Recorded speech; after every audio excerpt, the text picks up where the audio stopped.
Hello, everybody. It would help if I move my microphone.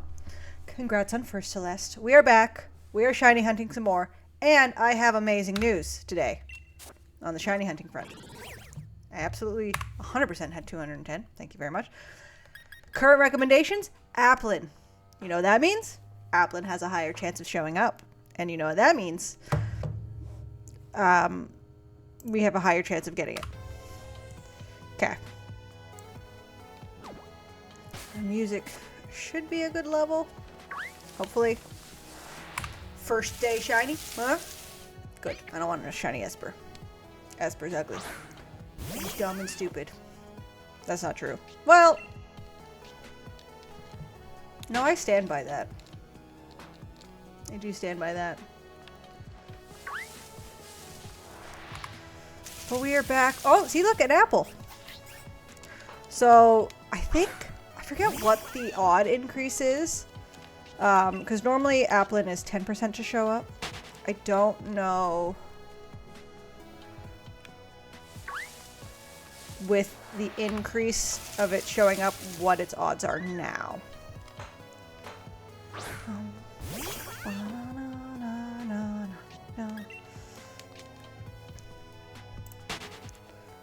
Alright.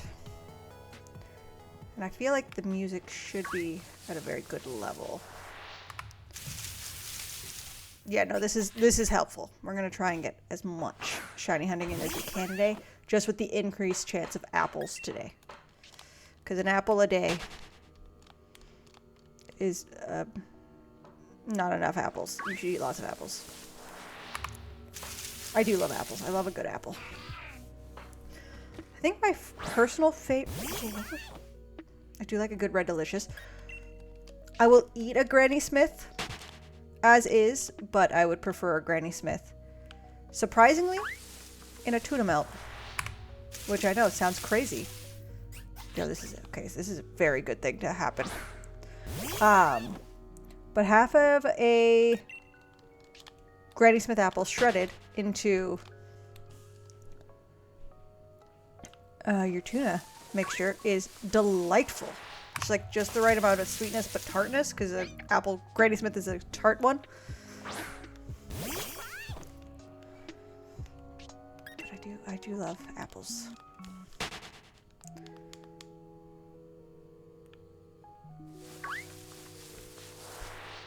But I hope everyone's having a wonderful Friday. I know I have been. I went for lunch with my mom and my grandma today.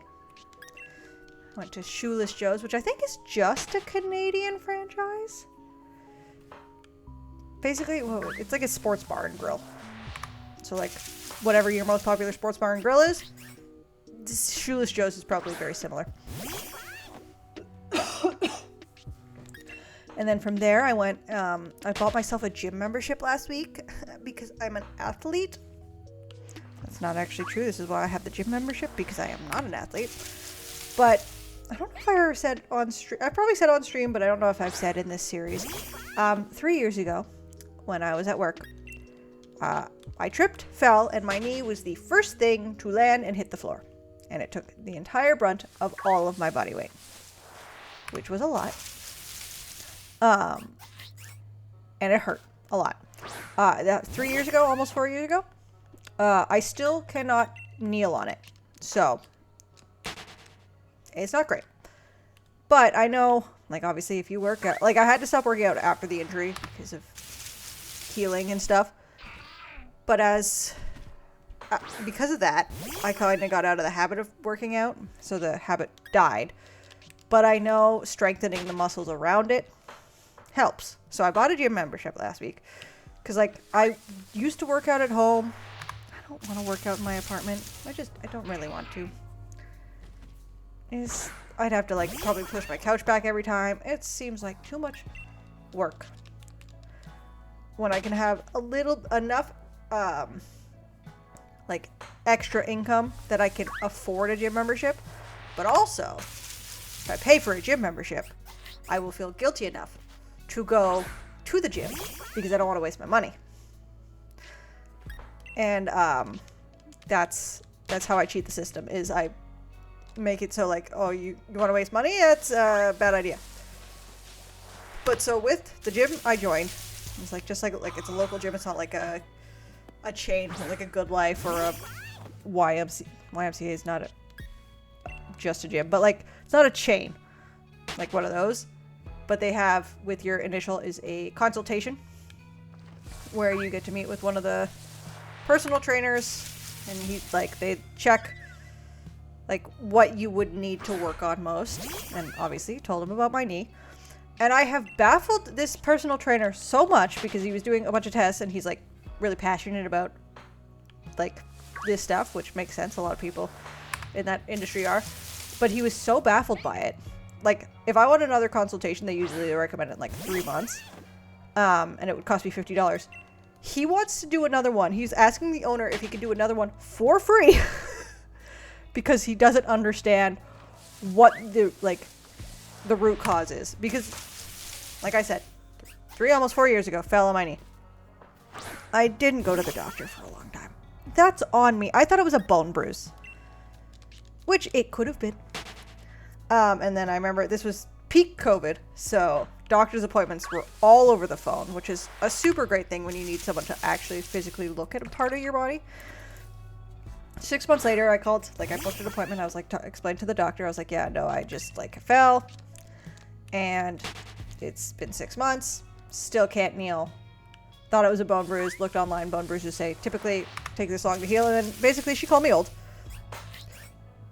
Because at this point I was 28, 29 when I fell. So like, it just, your body takes longer to heal the older you get. And she's like, oh, you might still be healing. I was like, okay, cool. 3 months later, still can't kneel. I called the doctor back up. I'm like, hey, please help me, still can't kneel. And she's like, oh, there's a chance you chipped the bone. I was like, pardon me? And she's like, yeah, you chipped the bone and the bone's just floating around in there. I was like, what? And I was like, okay, cool. And she's like, yeah, well, with that one, there's nothing you can do about it. She's like, just wait and see. I was like, cool. And I was like, I think like a month and a half later, I was like, can I please just come in and see you so you can look at my knee so I can have like an actual consultation? Because whenever I say my knee, it's more of like the bottom part of my knee, top half of my shin is the best way to put it. Like, I didn't land on the bone. I landed just below that.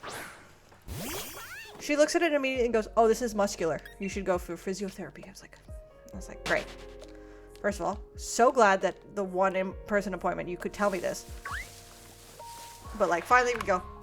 Then I do physiotherapy. Physiotherapy is a scam. It's not a scam. It is and it isn't a scam. It's a scam when you don't have benefits, and it costs you thousands and thousands of dollars for it not to work. So then I did that, and then I stopped working out again. Fast forward to now, and I'm like, screw it, let's just go back to the gym. Let's just do it. And now I'm at the gym, and I did a very good arm workout today. I had to do, the warm-up was 30 seconds walking, 30 seconds jogging, 30 seconds running on the treadmill. I ended up cutting it in half because the leggings I wore when I started to run would just ride down my body. And I was like, this is uncomfortable because I'm running at the sprinting speed I put it at was 7 miles per hour. So I'm sprinting at 7 miles per hour, constantly having to pull my pants up. And I was like, no, I don't want to do this. This is awful. This sucks. This is not comfortable. So then I gave up. Which I didn't want to because it sucked. I hate running. But I was I wanted to be able to do it. But I didn't want to be uncomfortable doing it. So I just went to, I started walking and I gave the treadmill a bit of an incline. Just to, counterbalance. To keep my heart rate up. And I did the whole workout. And I was very proud of myself. And I actually stretched because I got shamed by the personal trainer for not stretching. Because stretching is boring. Even though it's incredibly important. I find it's just boring.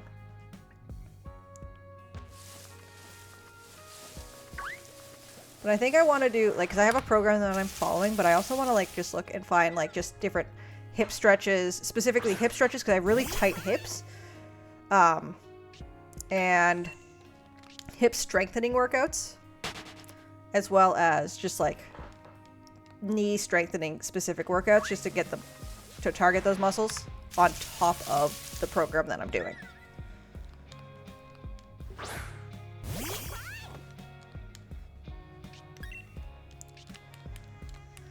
It also didn't help, I think, going into this consultation with really, like, my hips were tight in general, and then on top of that, they were sore from working out glutes yesterday, like focusing on my glute muscles.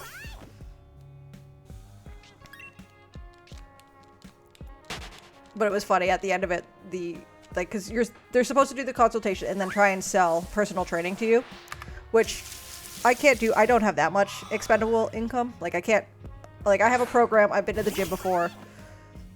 Like, yeah, would I like help occasionally? Sure, but you can always just do like a, hey, can you just check my form real quick? I just want to know, and then like just there as a help kind of thing. But he's like, because I couldn't figure out the root problem, I feel bad, like against my morals, I feel bad trying to sell this to you. But if anybody asks, I was like, oh, you tried so hard, but I just kept saying I don't have expendable income. He's like, thank you so much. I was like, oh yeah, no, I got you. Like, I would have said no either way, but I will back you up so you don't get in trouble from your boss, because they're supposed to try and sell it. But it was a very interesting time. And then I sat in the sauna afterwards, trying to hype myself up to actually start the workout, because I really didn't want to run on the treadmill. But I did it. I was already there. The gym was empty, which is part of the reason, because like I knew I was going to need a like one of those, not stools, but like the benches for some of the exercises, so I wanted to have access to those. So I was like, might as well just do it today, because I bet you tomorrow the gym will be very busy. Also, we're supposed to get a huge ice storm. Hi, Mystery. I did do it. Yeah, we're supposed to get a huge ice storm tomorrow, so that's fun. Congrats on second, Callum.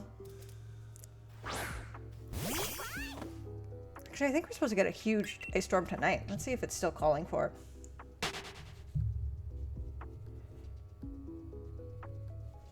All right. Oh my god, can you hear my... Yeah, I have a foot massager thing. Can you guys... Is the mic picking it up?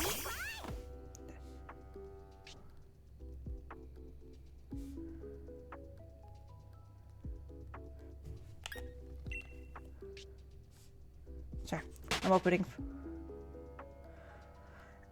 The plants... March is a weird month. That's so funny that you can hear it. I think it's almost done. Yeah, it's gonna be done in a second. Apparently it's raining right now. I don't know. I live in a basement. I can't see shit out a window. Oh, it's dead. Okay. So right now it says light rain. And then at like 6:30, light rain comes back. Oh, look at that. So, was it supposed to rain today? I thought it was supposed to freezing rain.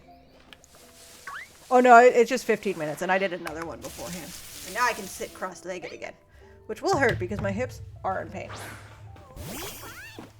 But also, as a queer person, I like to live up to the stereotype that I cannot sit normally in a chair. But yeah, I think the muscle, let's see what the actual workout was called. Yeah, we queers, we don't know how to sit in a chair properly. Today's workout officially was focusing, just upper bod. So I did some dumbbell chest presses, dumbbell overhead press, front raises, tricep dips, which tricep dips should burn in hell. Dumbbell chest flies, overhead tricep extensions should also burn in hell. And then I finished it off with a Tabata, so 20 seconds on, 10 seconds off, of between plank shoulder taps and overhead sit-ups. And that was the bench was why I stayed at the gym. You got a shiny, but you weren't paying attention. I'm looking at your screen. Yeah, you can hear the tiny little bing when it happens. My next workout that I have to do, like 45 biddies. Legend of Callum cheered X45. Thank you so much for the biddies, Callum. I appreciate you. Yeah, the next workout in my thing, first workout of week 2 it's Death by Leg Day. And the warm-up is 12 minutes on the stair climber or stairmaster. But unfortunately for me, my gym doesn't have a stairmaster. Oh, nuts. Push any day fly. It's too easy to smash my hands together. Ooh. Oh, did you try and catch a fly and go like this and just clap too hard?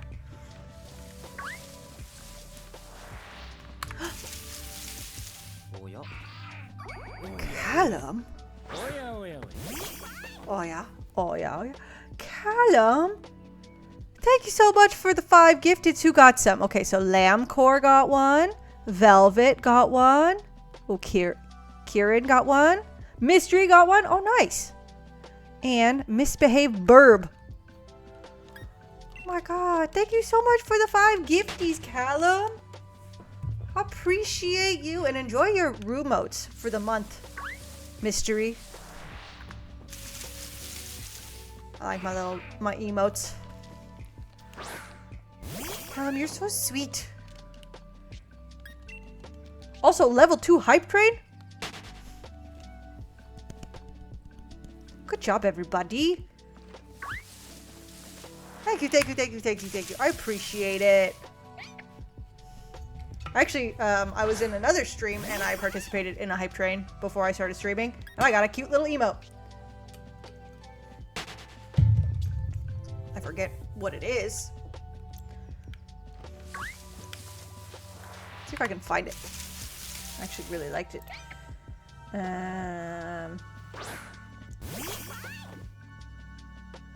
Twitch hype train. I got this one. It's called Spit the Truth. And it's just a little, it looks like a hamster just going, la la la. Maybe that will bring the shiny look, Callum. That's what we needed. Not for you, Spritzy. I don't want your shiny.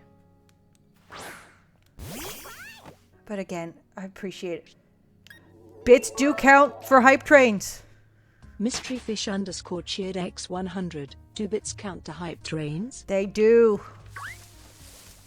Thank you so much for the biddies. That's what I did in the hype train I was involved in.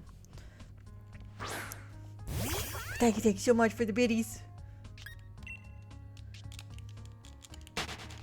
Level 2 hype train.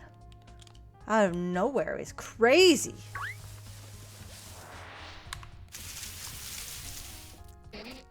This would be really cool if during the hype train we got a shiny Pokemon. Specifically, hopefully, fingers crossed, the Applin. But honestly, at this point, I just want to see Sparkles. I miss them. I feel like I got way too... I did get way too lucky with the first 2. And I require happiness. I need it. Also, I know, like, I don't know why Twitch decided for this month that they're like, oh, the end of March, 35% off gifted subs. I have no idea why they decided to do that. Oh, we'll do this. Legend of Callum cheered X95. Red lorry, yellow lorry, red lorry, yellow lorry, red lorry, yellow lorry, red lorry, yellow lorry, red lorry, yellow lorry, red lorry, yellow lorry, red lorry, yellow lorry, red lorry, yellow lorry, red lorry, yellow lorry, red lorry, yellow lorry, red lorry, yellow lorry, red lorry, yellow lorry, red lorry, yellow lorry, red lorry, yellow lorry, red lorry, yellow lorry, red lorry, yellow lorry. She struggled at the end of that. That was a struggle for her. It sounded like the computer was running out of breath. Which is really funny, considering the fact that that is not possible. Because it's a computer. And they don't have to breathe. So, allegedly.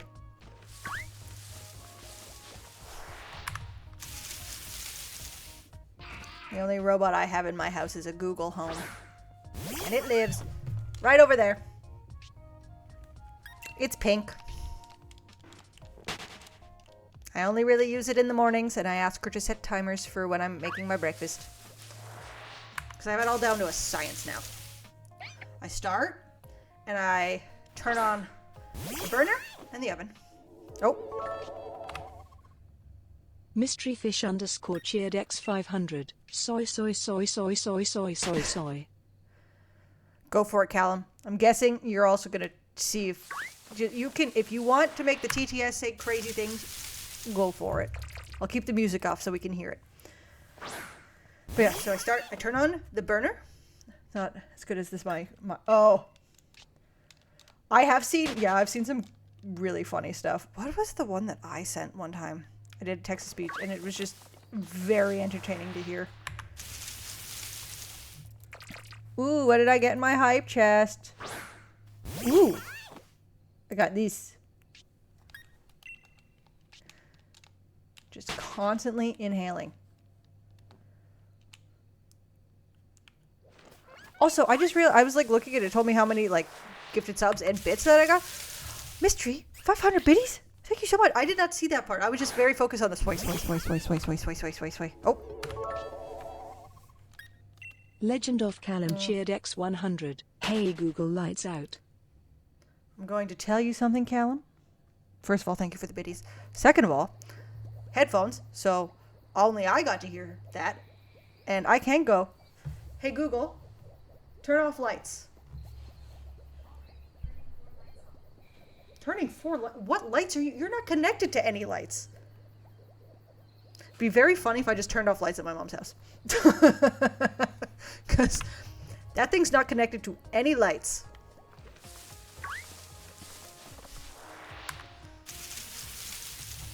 Just ask my mom, did I turn any lights off? Just randomly. I know it when Google answers your question. Thanks, the answer is... You did miss the hype crane, Celeste. But just barely.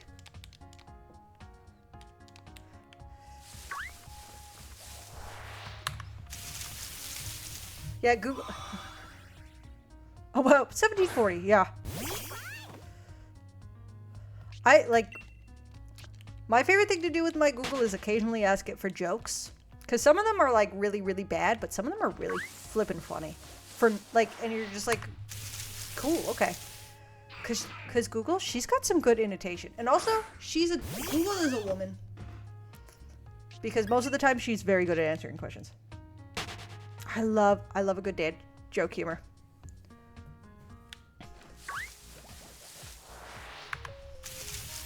Google does work very well for dad jokes.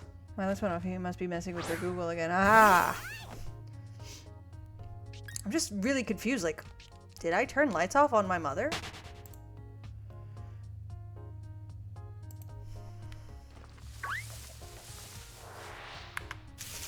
Actually, my poor mom.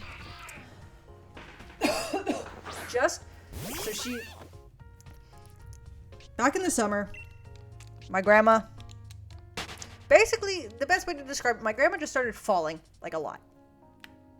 She is fine. She has a walker now. She's good.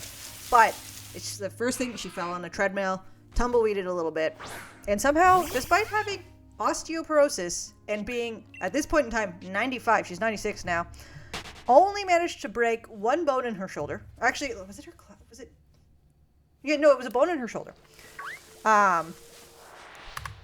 We moved her into... Well, you got this and that from other tribe trainers. Nice. Oh yeah, I mentioned this was back in July. Callum, I think is when she did this one. I don't know. She kept falling. It was pretty bad.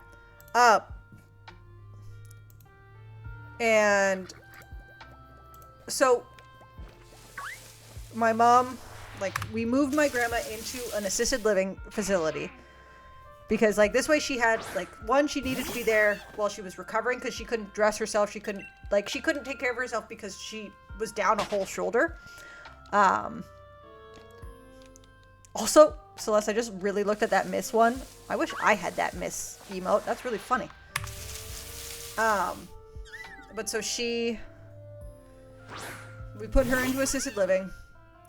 And my mom needed to sell the house. So it was either sell my grandma's condo and keep the house, or sell the house. Mom moves into the condo because that was like her eventual plan anyways, just do it early. So that's what she did. So she moves in, and the kitchen has all the amenities of when the building was made, which was in, don't you dare be shiny, I ran into you by accident.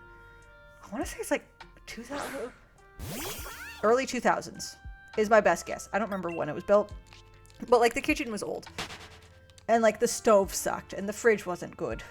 The microwave, like it was just, it needed an update. So she just did a full ass renovation.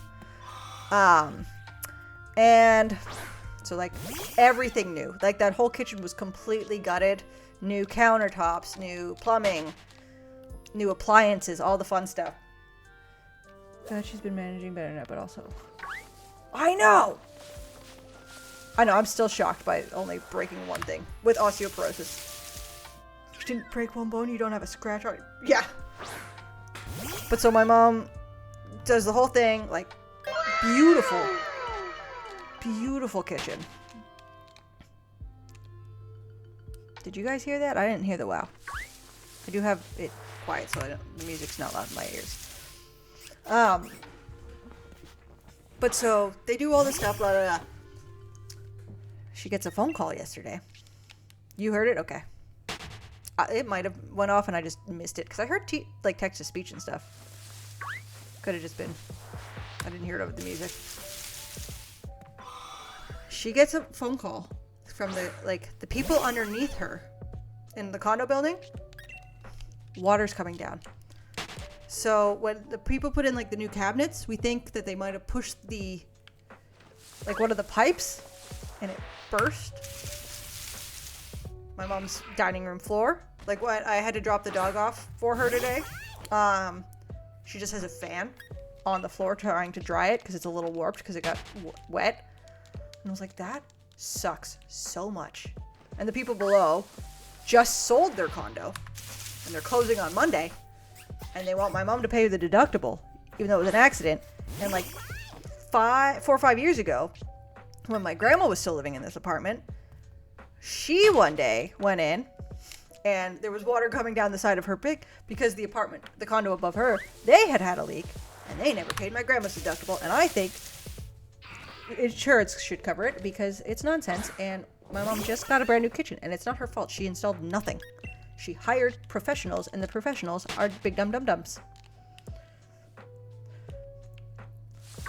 Like, I get it. Like, it sucks. They're about to sell their place and like it's supposed to be in tip-top shape, and all of a sudden like there's like, I don't know exactly what the damage was in their apartment, but any sort of flooding, it's bad. Like, it sucks. But it's like we're trying to, like, my sister and I were like, the insurance company, or like, insurance should cover some of it, obviously. Like, that's just fact. But it should also be that the people, the professionals, should contribute. Like, they're the ones who screwed it up. But the problem is the fact that the people downstairs are closing on Monday. So everything has to be sped up. And they're like trying to figure all this stuff out. And like, it's like, my poor mother. Does she own my mom? No one owns my mother. She's a free human being. I feel like one of those words was misspelled. Probably own.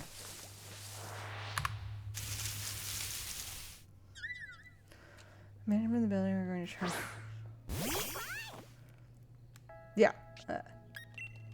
Oh yeah, no, yeah, my mom owns the condo. Yeah. But also, like, the thing is, the people who are moving into the condo beneath apparently are like gutting their kitchen and redoing it too. So like the fixing part will be pretty easy. Like, in that regard, they should be good. But it's still like, correct, yeah. It's a mess. The whole thing is a mess. And I have to watch my mom's dog for her for a week when she goes to Florida. Poor woman has to go to the States. She can't get out of it. She really doesn't want to go because America is doing great things right now.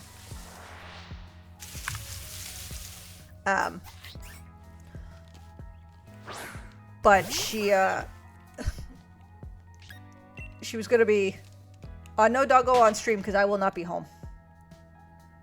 Yeah, she didn't really want to go on because some things are happening down there. I don't know. It's great. It's a great country. Probably no stream for like that week. It's like the end of April. It'll be like 1 week no stream. Yeah. Fridays are great. Nothing happens in the news. I get all my news from TikTok anyways. Actually, I get most of it from Spence Walk and his daily scream, and it's scary. But originally, like, my mom's like, can you get your shifts to reduced from, like, normally I work 7 or 8 hour shifts to, like, 5 hour shifts so that, like, the dog won't be alone for as long. And I was like, I can ask, but, like, are you going to be able to pay me for, like, the loss of hours? And she's like, oh, I can't. Like, she's like, I can maybe give you, and she gave me an amount. I was like, okay, I can work with that. And now she has to now pay, like, possibly the deductible, which is a lot of money. So I don't think she can give me the extra cash for dog sitting, which is awful because I can't give up the hours because I still have to pay rent at the end of the month. Fuck. Speaking of, oh God, I have to, is that Monday? When do I have to pay rent? Good morning, Christopher Robin. Oh, good morning, Winnie the Pooh. Hello, JC. I could, like, I can afford rent right now, but it's like, I don't want to be losing the hours because rent isn't cheap. I played Pokemon 3 days ago. And right now, obviously. But, yeah, like, I don't... And I get, like, it sucks for my dog, but I told my mom, I was like, is it possible for you to get anyone, to walk the dog? Because that would be helpful.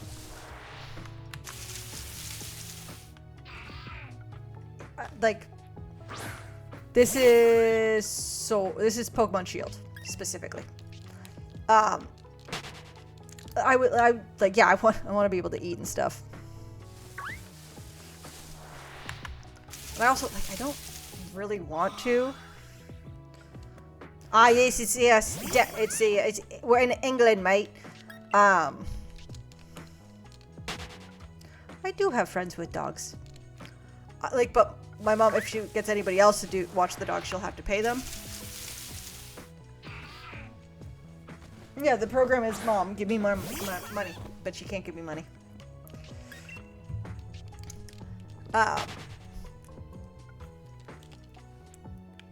But I don't really want to watch the dog, but, like, she hasn't really given me a choice.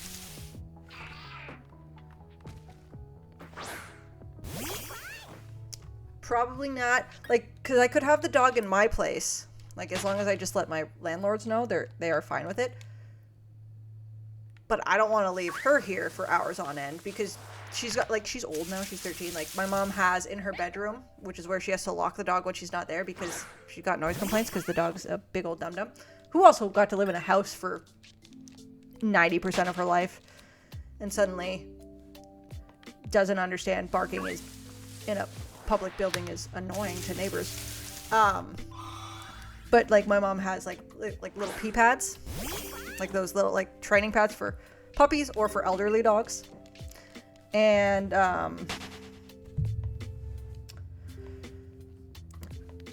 I don't want that in my apartment. And she's also used to it there.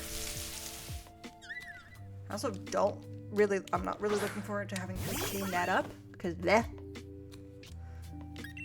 But it does help because, like, I know my mom says now, like, in the middle of the night sometimes that she will hear the dog jump off the bed to use the pads, which is good. Like, she automatically knows to use them. But it's just one of those things, it's like, like, I don't really like pet sitting. Like, I love Fergus. I love when Fergus was here. No.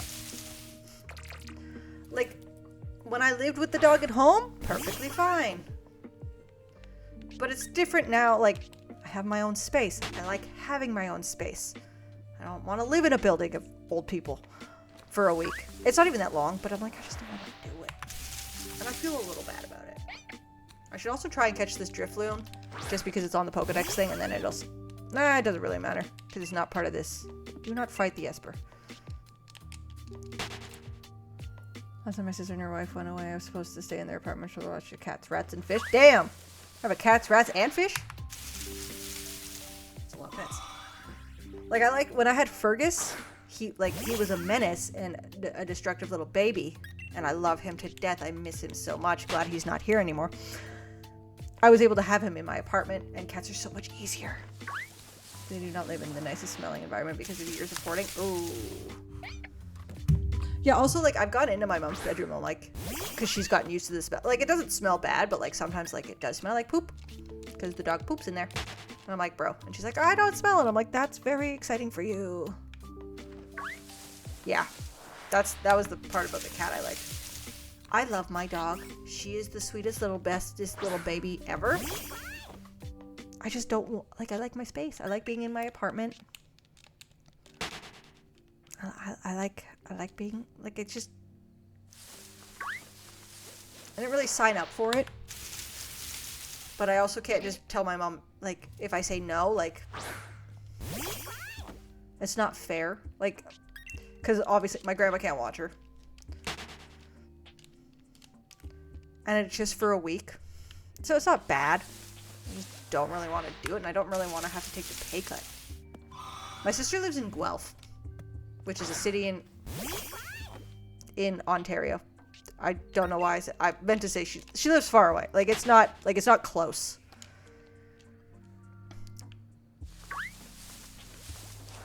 So it's like, it's two separate towns.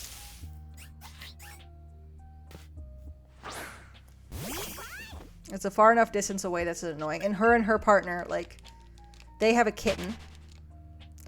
My dog does not like cats. Well, no, my dog likes some cats. No, it's not doable, unfortunately.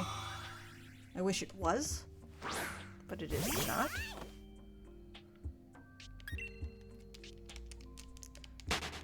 Which does suck, but it happens. She does. Her cat is a barn cat, or was a barn cat. She's a retired barn cat. This cat she has, her name is Mabel. She's a sweet little baby angel. She was a barn cat, and, like, my sister, so the people she got her from, my sister was friends with them, and they'd be like, when they had the kittens, they're like, oh, do you want this kitten? And my sister was like, I don't think so. She's like, I want the cat, but, like, financially and all this stuff right now, I cannot have the cat. And they're like, okay. They're like, and then a few months later, she gets a text from them. She's like, we just want to check because we know how much you love this cat. This cat does not want to be a barn cat. She's constantly trying to get into the house. All she wants is cuddles and pets and to be with people. She's like, if you want her, like, we'll ask you first before we give the option to anybody else. So that's how she got little sweet baby Mabel.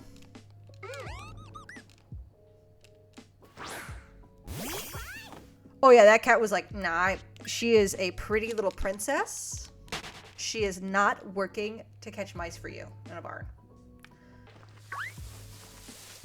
But she's such a sweet little baby. It's funny, I was on the phone with my sister yesterday, and all of a sudden I just hear, and she's like, can you hear that? I was like, yeah, your cat is yelling at you. And she was just down there being like,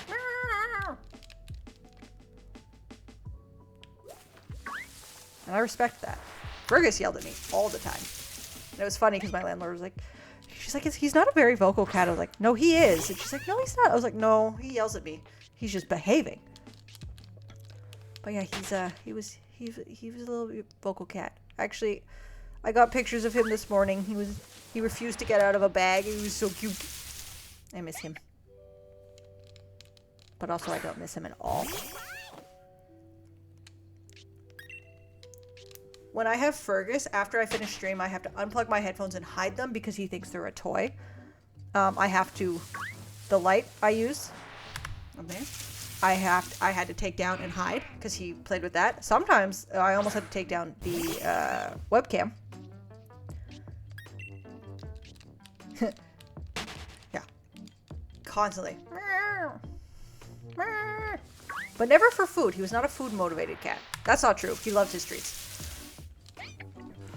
But like constantly I had to hide something. He knocked my keyboard off my desk one time.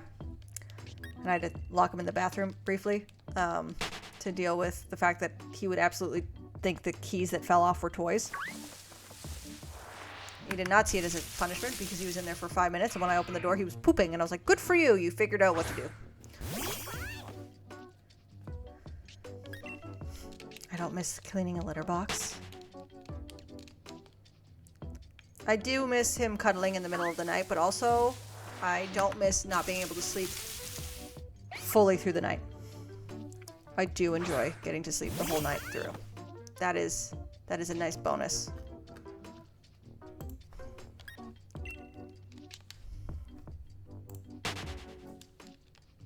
No, in his litter box. I'd be impressed. I know some people do train their cats to poop in the toilet. I think if I could figure it out, I absolutely would do that. Oh yeah, I've seen videos of cats doing it. You just have to train them.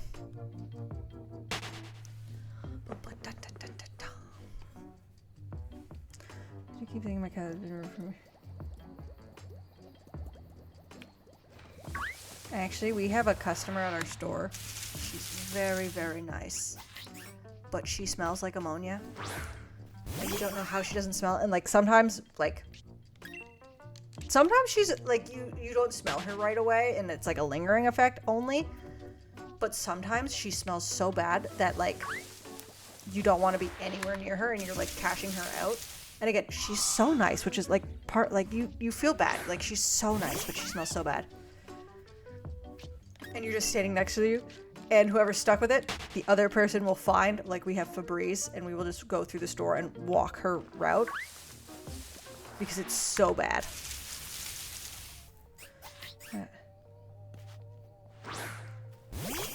But yeah, it's just, I don't understand how you, one, get used to that smell enough that you can live in it, or two, smell like it and like be used to, like be okay with it enough, because it is such a pungent smell. It's insane.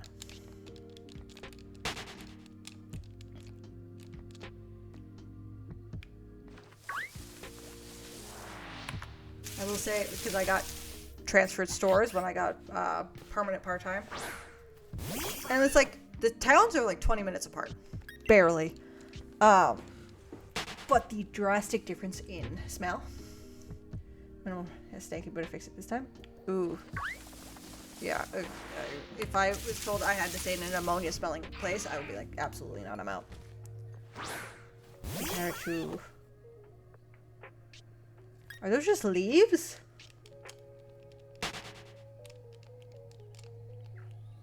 Or oh, I think you can say weed. No, weed can smell nice. Cat pee? Does not smell good. Ever. Also, technically, because it is legal in Canada, I can legally get high on Twitch because it's legal in my country. Which is really funny. Like, I'm not going to, because the only drugs I have right now are gummies to make me sleepy. And, I don't want to be sleepy. But yeah, legally, I think I could smoke on stream. Have our antidepressants and antihypertensives. Honestly, I have a leave, which is like an ibuprofen kind of thing, because I get headaches all the time. But no, I don't think I have any like fun like drugs that aren't sleepy related. But to answer your question, Callum, yes, I have absolutely been high on stream.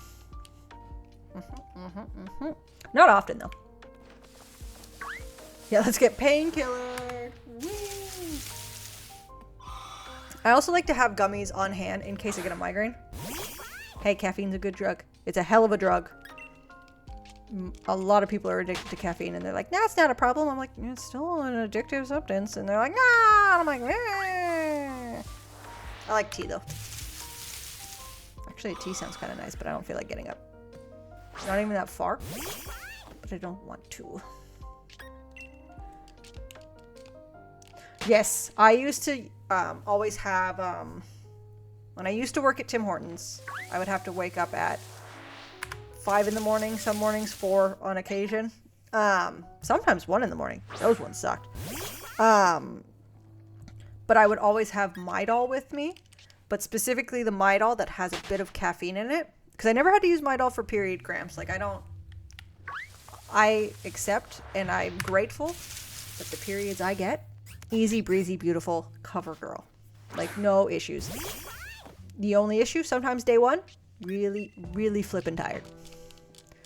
But sometimes it only lasts like a day. Sometimes it doesn't even last the full day, which is really annoying because, like, you know how expensive period products are? And I'm just wasting them.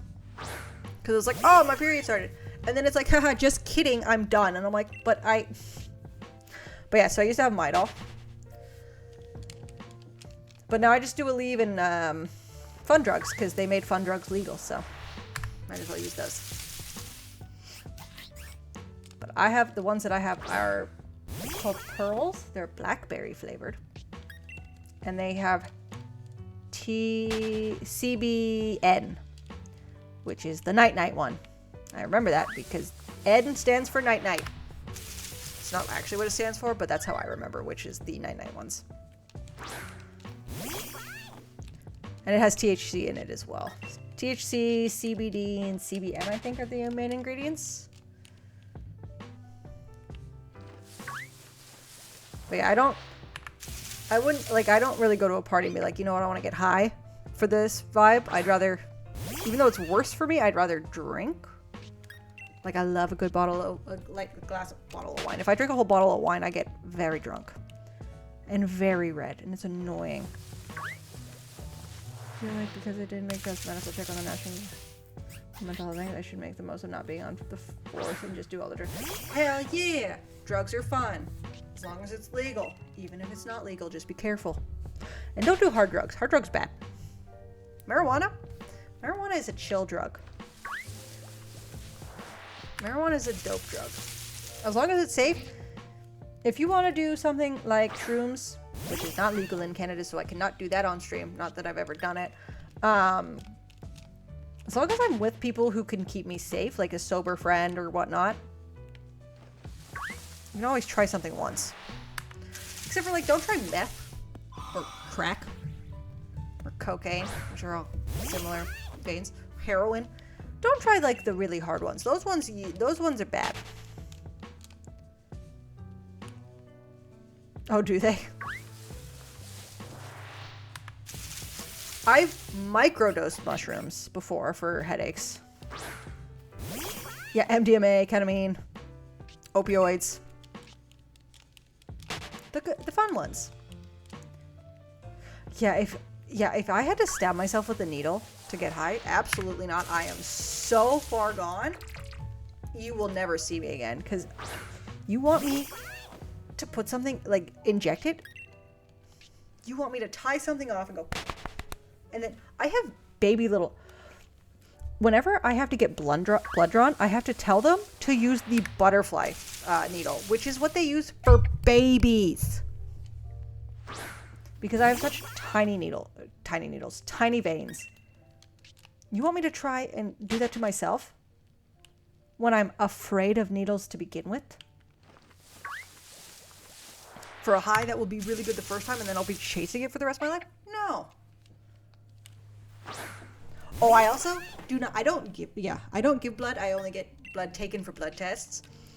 My mom gives blood as often as she's allowed, which I think is 3 times a year. They allow women to do it. 4 times for men. Because my uncle also gives blood. My mom has the O positive? O negative? Whichever one is the universal blood type. So they love her because she gives blood and her blood is useful for everyone. and also useful, the only one she can have. Oh, Neg, thank you. So I went with her one time, and she's like, oh, you like, we'll just have you ask the nurse like all these questions so you can see if you want to do it. Oh yeah, they love her. Oh, Neg? I don't know what blood type I am either. So my mom starts doing the process to get her blood taken because she's done it a few times. And I go in with a nurse just to ask questions. And then I proceed to have a panic attack thinking about it because, like, that's scary. And then I had to explain to the nurse that no, my mom was not forcing me to give blood. Like, it was not like I had to do it. She just wanted me to have the questions. I can be a negative person, baby. I mostly wanted to give blood so that I could find out what type of blood my blood type, because I'm just curious. But yeah, no, I had a panic attack and then had to explain to the nurse that no, my mother was not forcing me to give blood. She wanted me to consider it as an option and to ask questions, and I asked questions, and it led me to having a panic attack. And I didn't have to give blood, but then they did give me snacks. I do like going with my mom. If you're here against your own free will. I do like going with my mom, though, because I get snacks. Like, I feel a little bad because I'm not giving blood, but I'm also like, you know what? I'm here. I'm queer. I deserve a bag of chips. Yep. Because they're like, here you go, have some juice. And I was like, thank you. I'm not doing well. But I appreciate that you're going to let me have some snacks. It's like, I also grabbed them under the guise. I'm like, oh, I'm getting this for my mom. She's giving blood. She'll need this afterwards. And then I eat the cookies in the car. The bag of chips, I eat while I wait for her, though.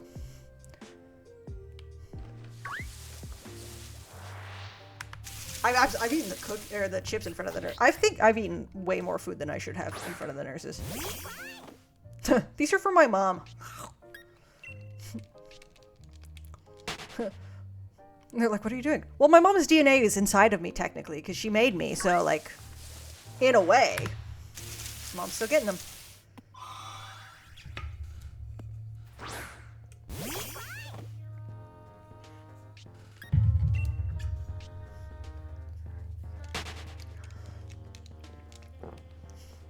But usually I only get dragged into it if we're also going to somewhere else in the process. Like if we're going to like the Apple store or something. Because we have to drive to a different city for that. The city I live in is boring. It's so boring. I compete with our donation times. Nice. Oh yeah, my mom, every single time. Let's see if I can. I know she always posts about it. Mother. There she is. When was the last time she gave blood?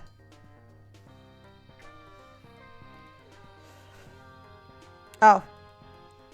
Oh no, she posts pictures sometimes. Sometimes she gives stats and sometimes she doesn't. This is, I will tell you the name of the song. Ballad of the Windfish from Link's Awakening.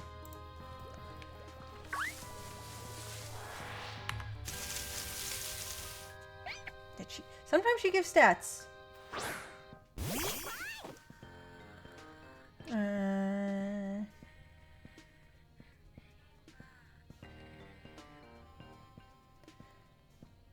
Yeah, she doesn't post stats. She hasn't posted stats recently, but she does post whenever she gives blood. And if I can go with her, I get snacks. Here's a one-day transition my mom from speedrunning blood donations to speedrunning games. That's you're like, Mom, stop it. Oh my god, cheap viewers, guys. Oh my gosh. Oh no. They're gone. Guys. Yeah, click the link, guys. Get the cheap viewers. Oh darn, I'm so sorry.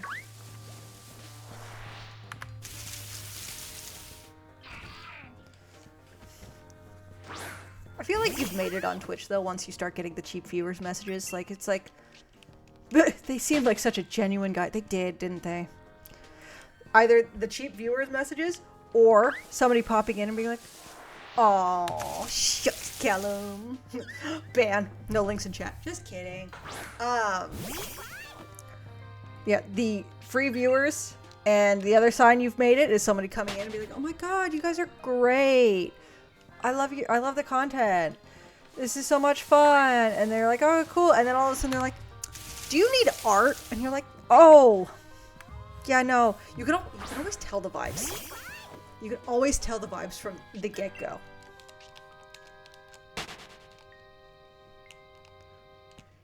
My god, I love Pokemon. This is such an inspiring stream. It's inspiring me to draw you as an emote. Would you like to buy that? Like, meanwhile, I have emotes, so I have an artist. And so it's like, no, I'm good, thank you. But, yeah, I'd say I appreciate you, but I'm banning you instead. Check out my OnlyFans. My mom said if I get 200 subs, she'll buy me a new camera. OnlyFans? Yo. Speaking of OnlyFans, I would never do that. But, like, if I could sell... I've always... Part of me always thought about selling feet pics. Because I have... My pinky toe is like... So the...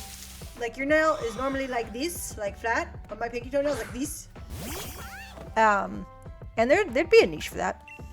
Maybe do some Pokemon art, maybe for your emos. I got an amazing package for newbies. Your feet would lose you money. I feel like I don't have bad feet, and because I have the I'm not going to show you because I'm not showing you feet for free. You can pay for that.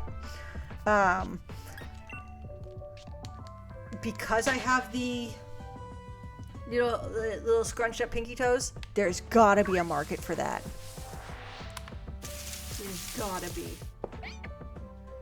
Oh yeah, no. Also, feet for free in this economy is one of my favorite jokes to make online. Actually, it's my favorite joke to make in person. I've thought about it, but it seems like a lot of work to get into selling your feet pics. But I would absolutely do it.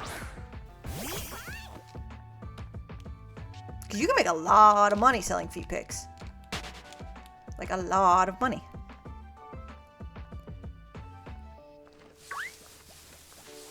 I'm not going to sell feet dicks. But I could put...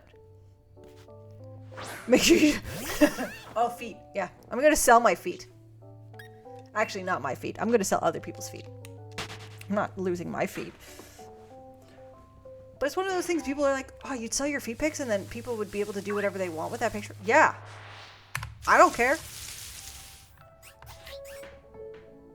If you're going to do something weird in the privacy of your own home to a picture of my feet, give me money. I'm okay with that. Is that the right mindset to have? Probably not. But also, exactly. As long as as long as I don't have to see what you want to do to my feet, or with looking at my feet pics, I don't care. That's not my problem anymore. Exactly. Do you know how expensive it is to live in this day and age? I want to sell my feet pics. I don't know my flush if it could make. Honestly, yeah. Like, it's one of those things, it's like, yeah, like, people are like, oh, like, don't send nudes. If I can make money off of them, and I would never show my face in them, I'm kind of down. Because once it's out of my hands, I'm kind of... It's like when you see people sell their used underwear. As long as I get a good price, and I don't have to wear, sell expensive used underwear. Like, if you want me to go get a pack of Fruit of the Looms from Walmart, once it's gone and out of my hand, it's not my problem anymore.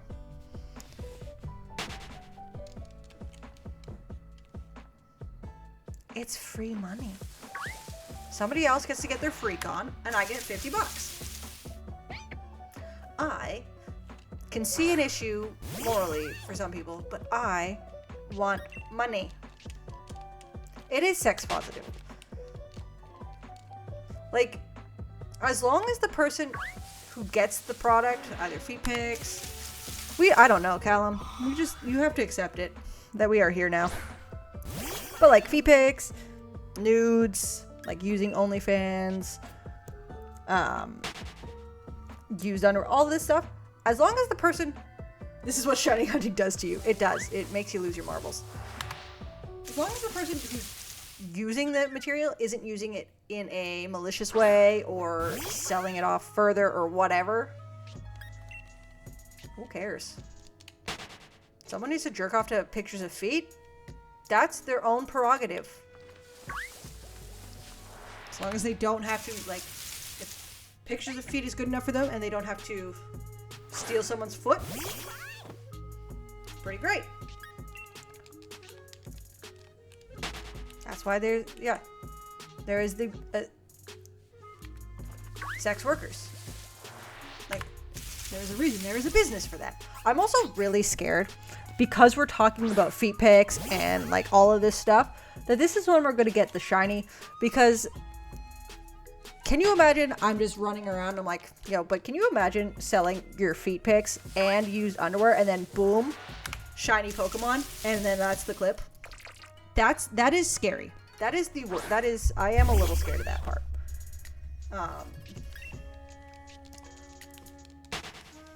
Shiny Applin loves feet pics. Confirmed.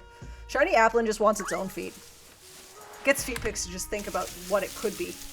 I'm so scared now. Like, so you're talking about, he is a freaky boy. He's green with envy for the feet.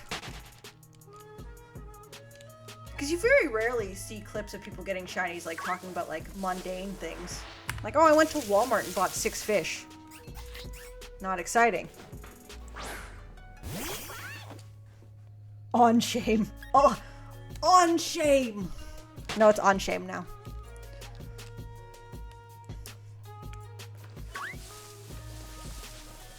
Yeah. But like, I'm not going out there and saying, look at my feet. There probably is a TikTok for that. But people find it way more entertaining when you say something completely, absolutely unhinged. And then you find the shiny, and you have to keep the completely unhinged part into your TikTok. Yeah. Just 6 whole fish from Walmart for fishmongering.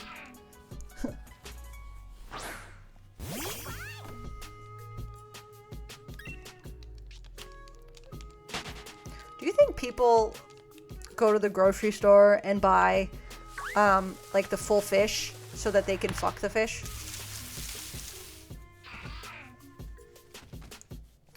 I don't think I can find a shiny Ludicolo. That's a genuine question. Do you think that they buy, they go, because I don't think these fish have teeth, typically the ones you can buy. Do you think that they would buy these fish to fuck them? There's gotta be people for that. No, it's not me. I don't want to fuck a fish.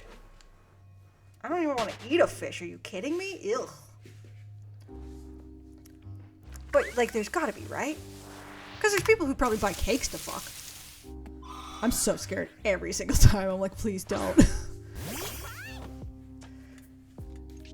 Because, like, people do, like, weird shit. Like, American Pie, that movie, that had to have started people being like, you know what, actually, it would be warm to stick my dick in an apple pie.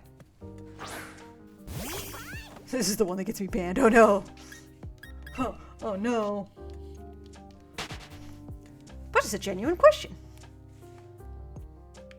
Like, I go to the grocery store to buy bread. Do you think some people go to the grocery store to fuck bread? Not in the grocery store, but like make a dick sandwich. Having that as your legacy? Yeah. Like, it would be very funny, but also awful for forevermore there to be a clip of me being like, yeah, I think people fuck fish. Probably. Oh, yeah, warm bread. Oh. I feel like as any warmed baked good, someone's put their dick in it. Someone out there has put their dick in any form of warmed baked good. Did you get prepackaged bread? Yeah, if that's cold. You don't need to fuck that.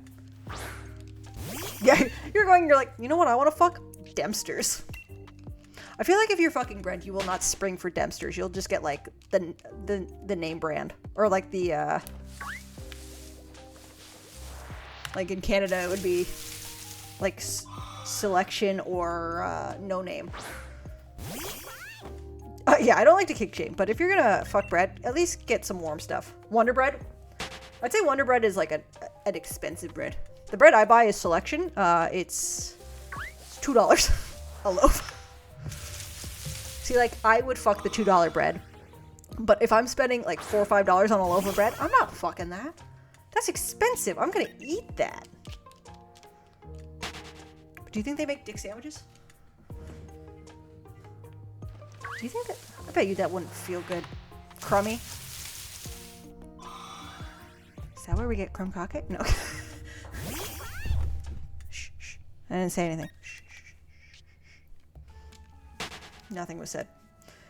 Pay 70p for a loaf. That's what, at $1.10? $1.20? I don't know.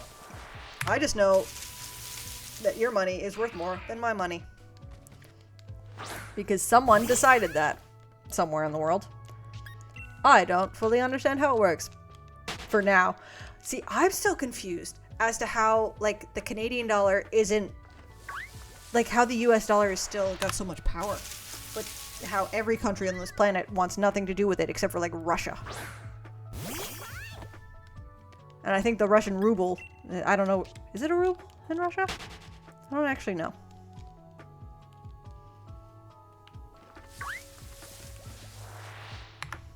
Oh, that's why. That would do it. It's the ruble? Look at me, I know things. Let's see what the Canadian dollar is right now to the American dollar. Canadian to US dollar. 1 Canadian dollar equals 70 cents US.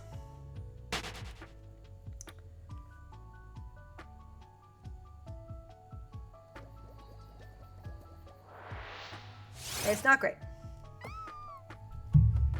To 1 GBP from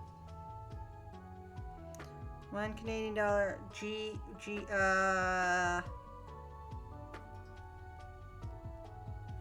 Canadian to GBP exchange rate. 1 Canadian dollar is worth 0.54 pounds.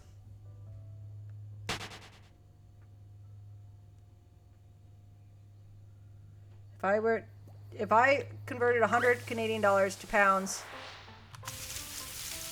I'd get 53.99 pounds.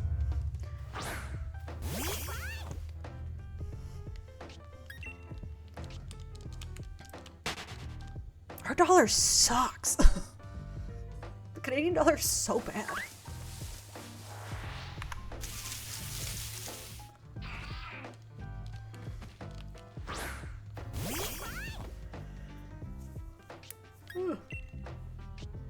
Cold. Oh, my blanket's so far away. I have to take my headphones out.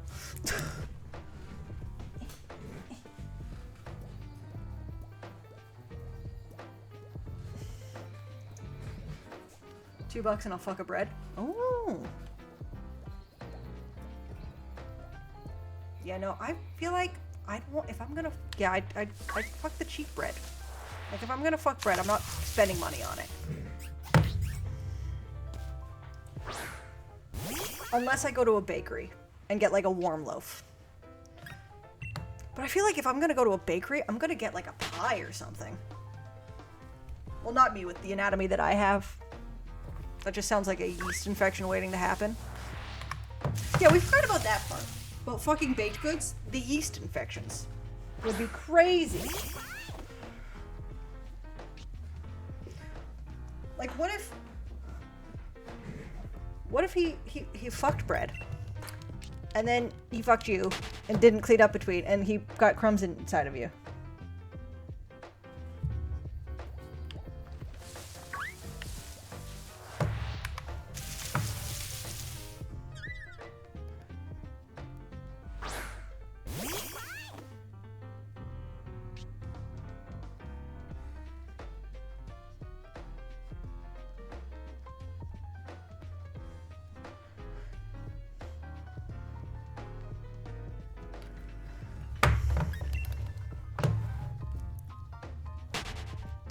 Sorry.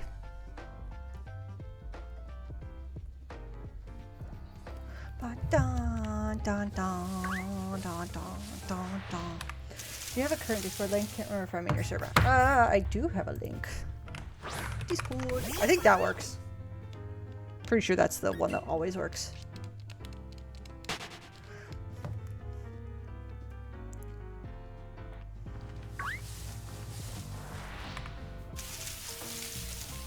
Also, I'm really digging this rendition of this Super Mario 64 song.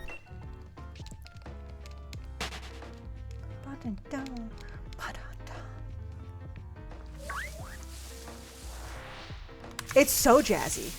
And whenever I hear jazz music, I get to quote my favorite movie of all time. It's not actually my favorite movie of all time, but I do think it's my favorite movie quote of all time.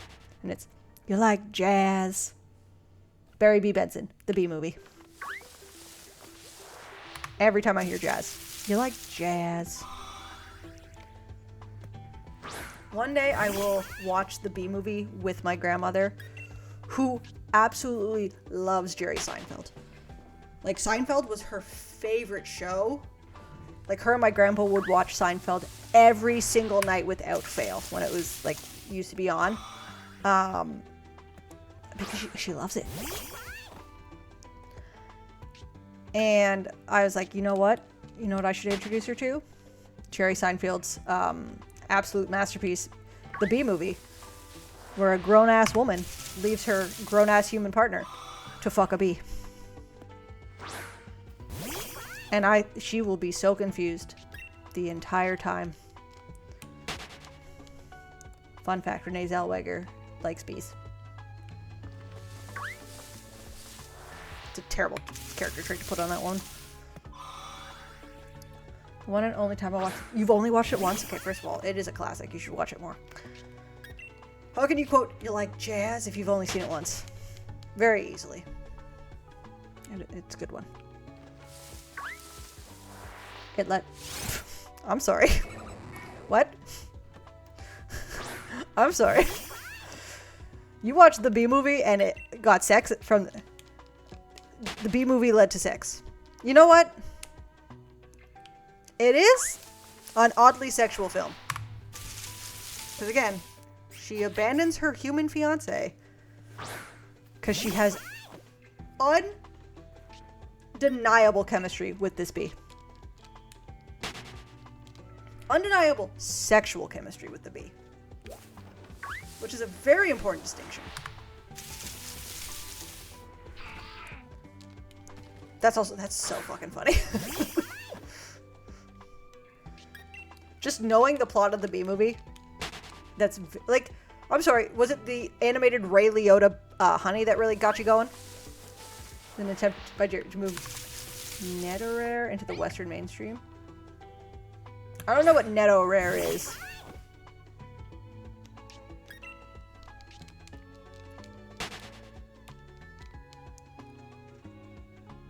The Bee Movie secondary? Nah, Bee Movie's top tier film. Sorry, his name is Barry B. Benson. It's just great. Japanese for... Oh, okay. Thank you. Yeah, you know what? Yeah. Like, I don't think Jerry Seinfeld is the best person on this planet. But, like, what white man in Hollywood is. Barry B. bending you over. But the Bee Movie is, despite the fact that I haven't seen it in years, absolutely one of my favorite movies. It's so ridiculous.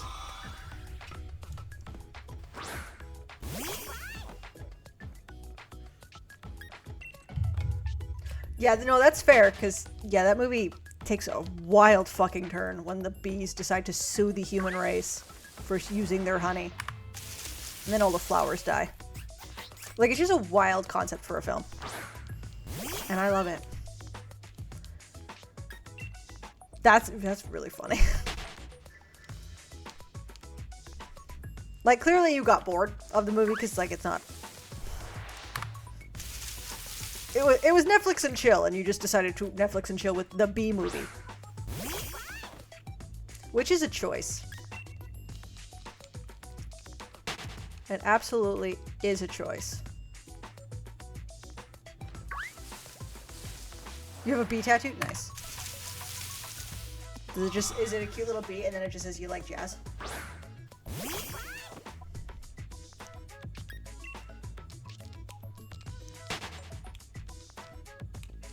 Also, like, it implies in that movie that Barry B. Benson is useful, even though male bees are, they are there to have sex with a random queen and then die. Nah, you got a bee tattoo because the bee movie got you laid. Male bees are, in fact, fuckboys. That's their whole purpose in life. My favorite is, I took an apiculture class in university. Do it. You should just get Barry B. Bending me over underneath it. Do you like jazz? But in the wintertime sometimes, because like the worker bees, all the female bees, like have set up the, it has to be cursive. Set up the hive so that they can make it through the winter, hibernation, all that jazz. And any of the male bees that are trying to get in, they're like, absolutely not. And they just shove them out and do not let them in. And they're like, you are going to freeze to death. And they're like, we'll have... No, it's got it. Do you like jazz?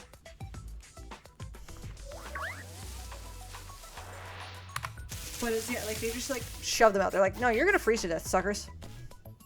That same professor showed us one time, because, like, when a bee, like, bees will only sting you if it's the last resort, because, like, it kills them. He brought a bee in from his bee farm, and he made sure, like, had the overhead projector that the whole class got to see. He got the bee to sting him on there, and then made sure that when the bee moved away, all of its organs did in fact come out so we could see it properly. And I was like, we just watched this bee commit suicide. When bees reproduce, males make an audible popping noise when they age, and it kills them. Yeah, when bees sting you, they're all... I did watch a bee snuff film, yeah. But yeah, because when their organs are all connected to the stinger, so if they use the stinger, it stays in there. And so when they pull out, when they try and go away, everything comes out. It's barbed, yeah. But everybody is allergic to bee stings. Some people are just really allergic to bee stings. The people who have actual reactions, like big reactions, are like allergic, but the rest of it, everybody is allergic to bee stings. Every single person on this planet is allergic. Just most people just have like what we consider a normal reaction is an allergic reaction, but it's like so mild in comparison to people who just die.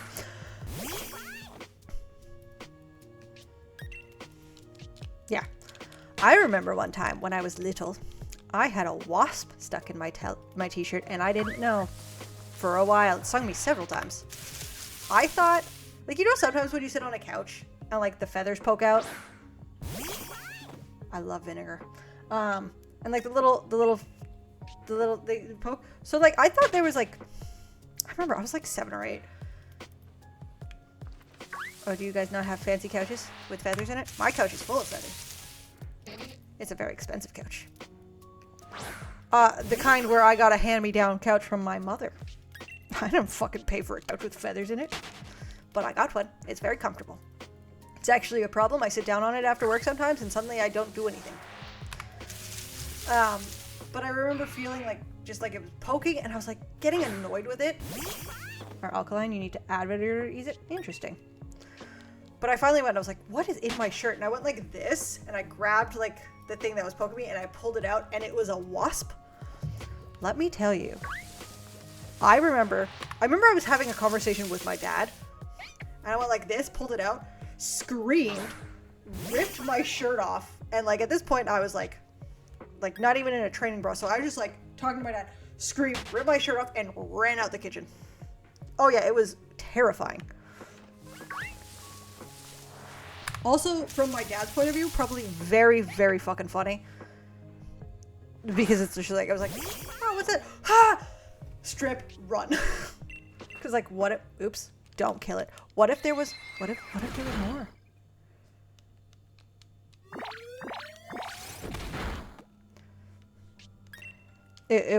honestly, it was very funny, and I think it was worth it in the end.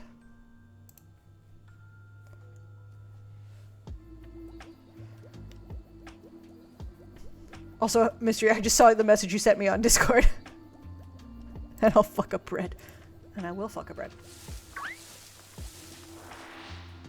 Because there is our special. I don't remember the exact reason. I just know they can keep stinging. Ah, that's why. But also, I like to think of it also from the wasp's perspective. This wasp got stuck in a dark, warm place. And trying to escape, but also, like, because I kept moving, like, got agitated by the fabric of my shirt. Probably was like, scared, so it kept stabbing me. So it was probably also terrifying for it. And then all of a sudden, these things come in and grab it and scream really loud. Oh no, absolutely, we killed that thing. Fuck wasps. Wasps are the worst. They do nothing for this planet other than be awful.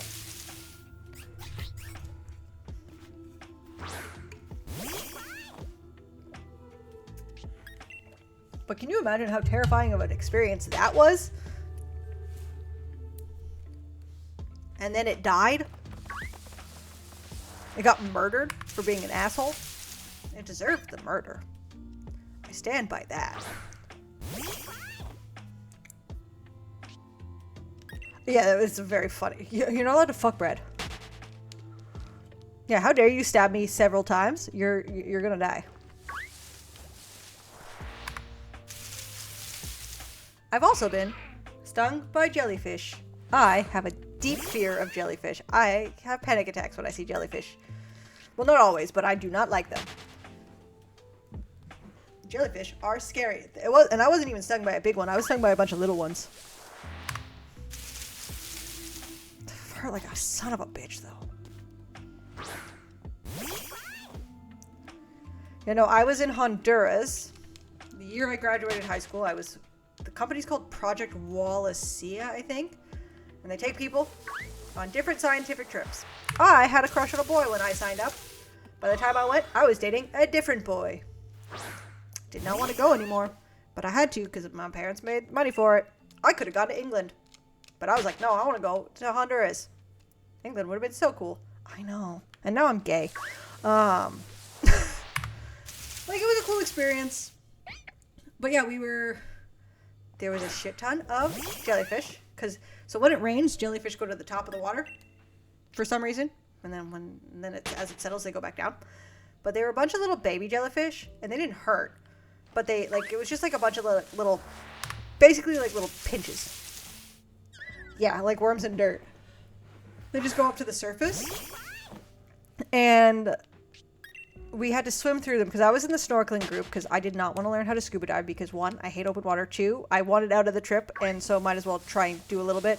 But we had to swim through them, and I managed to swim through them fine because we were all swimming through them. We were all suffering. But then I got to the point where I was out there, and I was like, I do not want to be out here anymore. Like, I do not like open water. It's freaking me out. They're like, okay, you can swim back to the boat. I was like, okay.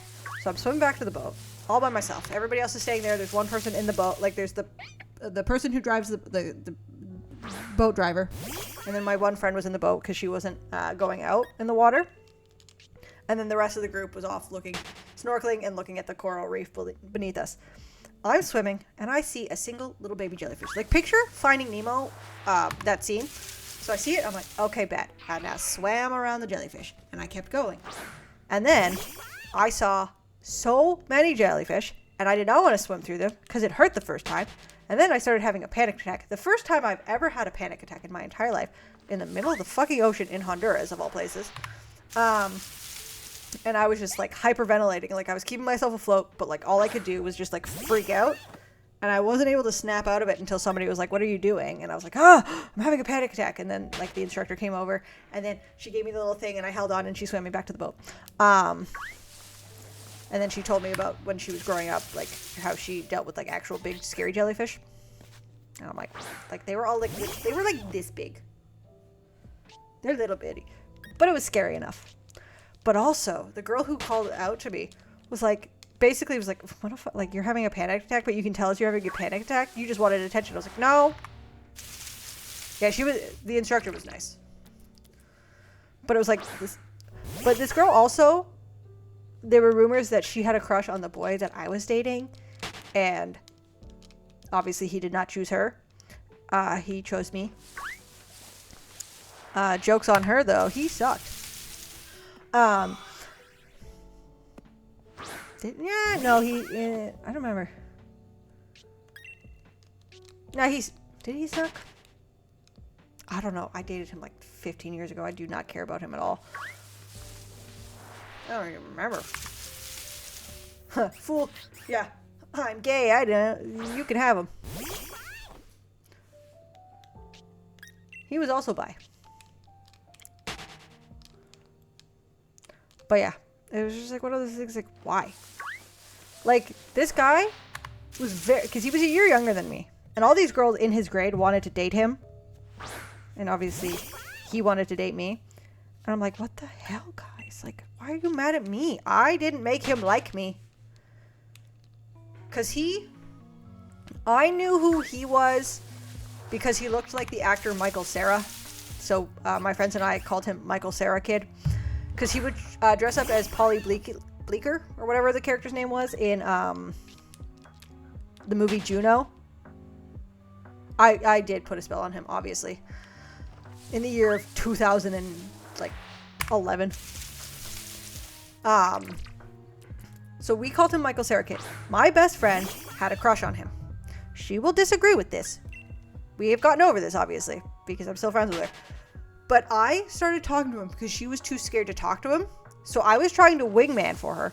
Little did I know that apparently, like, so the way that the high school was set up was you had to come in, like, the week before school, and you got your student picture taken for your ID, and you got your schedule, and you got your locker. He apparently saw me there and was like, that girl is pretty. I didn't know this. So, and he was in, because he had, I don't know, because he was a year younger. Yeah, it's not my fault. But so I started talking to him because he was in the same locker bay as me and my friend. So I started talking to him to be like, hey, like, look at this. And then, obviously, we started dating. But she was always mad, like, she was mad at me. Which, from her perspective, yeah, I can see it. But also, I started talking to him for her. I just also developed feelings. She got over it when she started dating a boy, too. We started, like, dating our boyfriends around the same time. So we had all our firsts together, so we would tell. Like, it was, like, constant. So it was, like, it worked out well. She's married now. So she's fine. I was at her wedding. But if you ask her, I did it on purpose. I did not start talking to him for her. But he also, so his mom was an alcoholic, which is a disease. It's very sad. But he had this ultimatum that if I ever drank, he would break up with me immediately. He did not want to be with someone who was a drinker. Which, like, a part of that, fair. Like, you have the addiction in your family. That is hard. That is hard. You see what it does to people. I understand. But keep in mind, we were 16 and 17. He was 16, I was 17. I also didn't really drink. I do not remember this, but I've had my mom, my best friend, and my sister all back up this thing. So, like, I believe them. But apparently I was awful to people who drank. I was like, you're going to drink in high school? Ew, you're a piece of shit, basically. I couldn't care less. But because my boyfriend was like this way and I wanted him and I loved him. I thought I loved him. I did not love him. Blech. But because of this, I was an absolute dick about alcohol. So we broke up. I don't even remember why. So he was a year younger than I was. So I had gone off to university. And I was coming home, like, constantly because, like, the city I was in was, like, 20 minutes away from where I lived, 20, 30 minutes. So I was able to come home on weekends. And I don't remember why I wanted us to go on a break, but I was like, we need this. I went to his house. It was in October. I know this. It's very important. Went to his house. And I brought... Actually, And I have it. It's in my storage unit.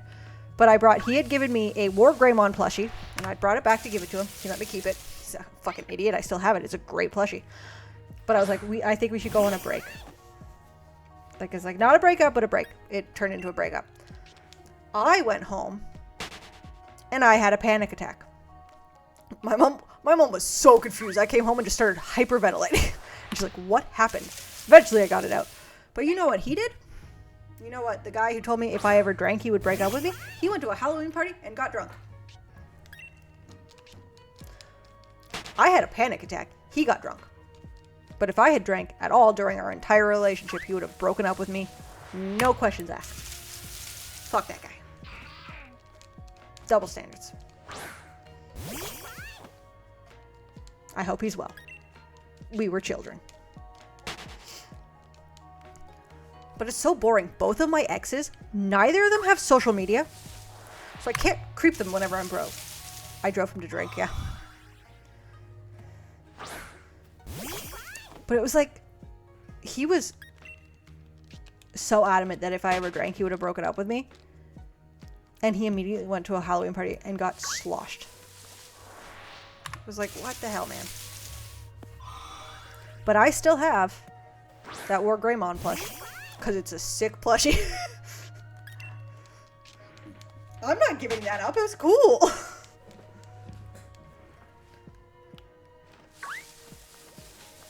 He also painted me a beautiful painting of my first dog. Exactly. Fuck you, high school boy. Fucking nerd. I do remember he wanted to become a doctor, but his grades weren't good enough, so I think he ended up becoming like an x-ray technician, which is still a very important job, but it's not a fucking doctor. I say as someone who works in retail in their 30s, but I can make a lot of money doing this particular retail job I do. Because it's retail, but it's also technically the government. Shout out to the Ontario government. Trying to spit advice to his patients. Yeah, honestly.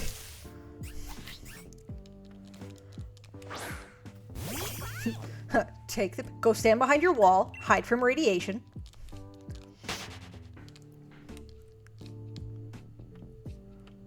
And shut your mouth. Exactly. Know your place. Know your place, man. But yeah, none of my exes have social media. My one ex has, my more recent ex has LinkedIn, which would be fine if it didn't tell you when people viewed your profile, which I found out after I had viewed his profile. I was like, oh, look at that. Let's creep. Let's see what's going on. And then I also creeped somebody I went to like grade school with. And then they looked at my profile and it said their name, looked at your profile. I was like, oh, fuck me. Because then I also got, like, after I creeped, I saw that my ex creeps back. Like, LinkedIn? How dare you? I almost want to create a fake one so I can creep. That's a good idea. I don't use LinkedIn anyways.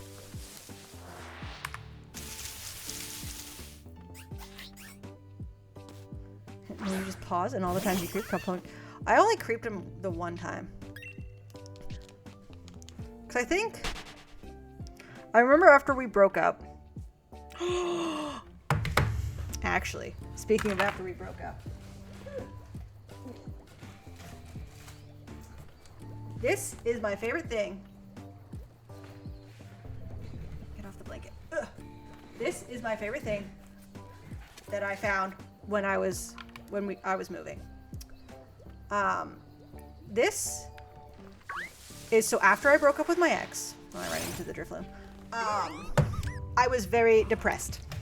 I do not handle breakups well. I know this about myself. I get really down. After I broke up with my first boyfriend, I went on antidepressants.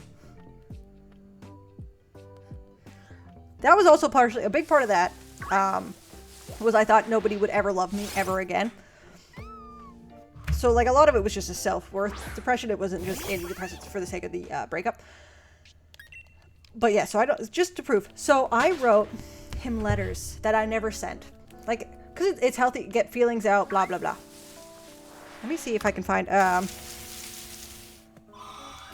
I'm going to read this. This is from October 19th, 2017. I went on to present as I broke up with my first girlfriend, and I sent her the oh no, mystery. You're not supposed to send the letters. Dear Redacted, since we broke up, I've come to terms with a lot of things in my life. I'm writing this letter that I'll never send to you. Writing this letter that I'll never send to put everything I wish I could tell you down so it doesn't build up inside. The first thing I want to discuss is what I believe was the beginning, as slow as it was, of the end. My year at Disney was both the best and worst year of my life. For whatever reason, I never fully told you how miserable I was there. And when I did, I don't think you fully understood because you didn't have a full frame of reference. I always just felt lonely there. Sure, there were times when I didn't, but even with my best friends there, they weren't enough. I rarely talk to anyone from Disney. I don't feel like I made friends to last a lifetime. This is not true. This is not true. I talk to people from Disney still. Then I came back and I only had you, Nicole, and Elizabeth. Nicole is my best friend, still my best friend, and Elizabeth, my little sister. And I only really talked to you. Then going back to Tim's, I was okay for a while, Tim Hortons, but I started getting bored there, and you started your internship, so I barely saw you. He was becoming a paralegal. He wanted to be a lawyer, couldn't do it. He's a paralegal, and I'm not petty at all. And didn't have much human interaction besides my family and people I worked with, so all my stress and anger littered my thoughts, and since I only really spent time with you, all that garbage got dumped on you, and it caused serious stress and pain in our relationship. We barely saw each other, and when we did, we were so tired, we didn't do too much of anything. This added to my already muddled mind, and it made everything 10 times worse for me, and in turn, you.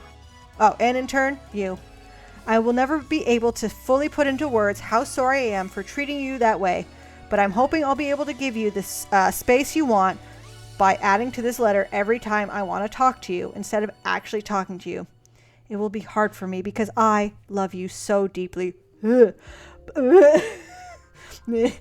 this is what's best for both of us. I will always love you. Spoiler alert. I don't fucking love this guy anymore. At all. Even a little bit. Sorry, 1 second. I got burned. That was more empowering than I expected, even with your modern additions. And of course, you saying Tim's instead of Tim Hortons. Thank you. I know, I'm very...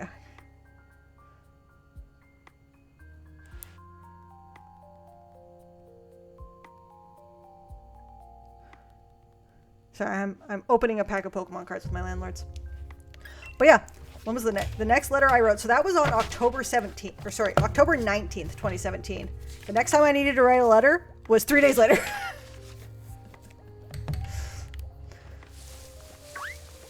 I think, but it's honestly, these are the greatest things that I've ever done because they're so funny.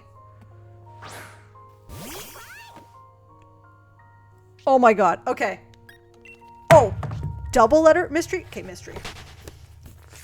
We've got letter number 1, letter number 2, letter number 3, letter number 4, letter number 5, letter number 6, letter number 7, letter number 8, letter number 9, letter number 10, 11, and then this one I wrote in 2024 when I found it, and it's a ha, fuck you. Mine was, I love you so much, but I'm also a broken person and I've been dying, sorry I can't be with what you want. I hope you can find happiness, etc. Yeah. Oh yeah. Also, the start of this one is, Dear Redacted, it's the little things that really make this tough.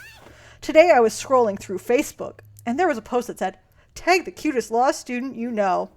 And I wanted to tag you in it so badly because before that would be something I could tag you in and think nothing of it. What? Right? Well, it's because I Facebook listens to you.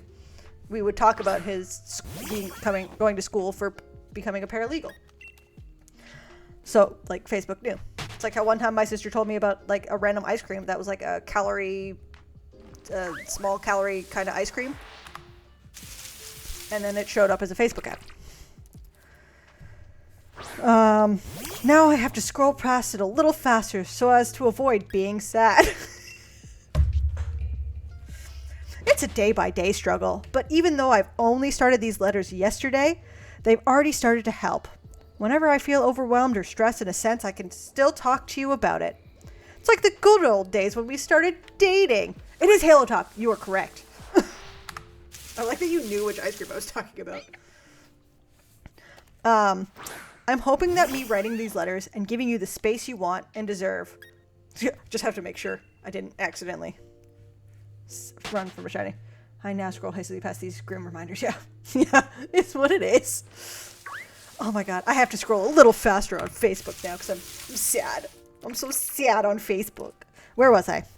Giving you the space you want and deserve will possibly make you miss me. Aw. We come from the same cloth. We do. It will never not hurt that you told me you were happy now that we've broken up. Jesus Christ, he did what? What the fucking wrong? Fuck this guy. I'm happy we broke up. Fuck you. But good news is, EK from 2017. It does not hurt anymore that he said that. It gassed my flabbers. But I think it's pretty fucking funny now, but also an insane thing to say to a person. Because also, for reference, when we broke up, we said we would stay friends. He fucking ghosted me. He friend ghosted. Granted, like, we would go out, and I would just, like, constantly be crying. So, like, I get it. I also would have tried to avoid me if all I did was go out in public and cry. Yeah, he's a dickhead. It will never not hurt that you told me you were happy now that we're broken up, but I do understand where you were coming from. I will say we were, by the end of it, like, it was the right decision. Like, we should not have been dating anymore. Like, it was not a good CF. Oh, fucking cunt is my favorite swear word. I don't think I can say it on YouTube though. Super sorry about that. Hopefully saying it once will be fine. But yeah, no, he's absolutely a see you next Tuesday. I could see that you were unhappy and it seemed easiest for me to be the bad guy. I was miserable and that was a part of it, but a part of me wanted that Disneyland Paris job so that we'd break up because of that. Make it more mutual or something. Even though what we did have was agreed upon together. We just both lost the will to fight for our love. And sometimes that happens. What I can't is what you said. Oh, yeah. What a can't. I also, just to preface this, this was the first year he was supposed to be able to come to Thanksgiving with my family. And he broke up with me on the phone the night before. So I told my sister and her boyfriend, but I did not tell my mom or anybody else. And my cousin had gotten married recently, and my mom was like showing off. My mom was the photography for my cousin's wedding as a wedding gift, and showing off all the pictures because they were all finally done and edited. And then, so I had to sit there and watch occasionally pictures of me and my now ex, but nobody knew we had broken up. They'd all be like, "Oh, where is he? He couldn't come?" And I'm like, "No, he got sick." Meanwhile, I like cried my way the whole way there. Very important information. Very mature of him. He's happy we broke up because he did it over the phone like a fucking coward. I've come to terms with that, but I've got that fighting spirit back, and I will fight silently on my own. No matter what, though, I will always love you. You might not have been my first love, but you were definitely my first epic love. Yours forever, Emma. He's got little bitchitis. He did have fucking little bitchitis. My favorite. I thought it was going to be like definitely my first epic love. If I had to said you weren't my first love, but you would be my last. I see, like, I get Facebook memories, and it's a picture of the two of us, and I feel ill. Honestly, it was before Riverdale. Can you imagine if I'd put he was my end game? We were end game, guys. He was the Archie to my Veronica.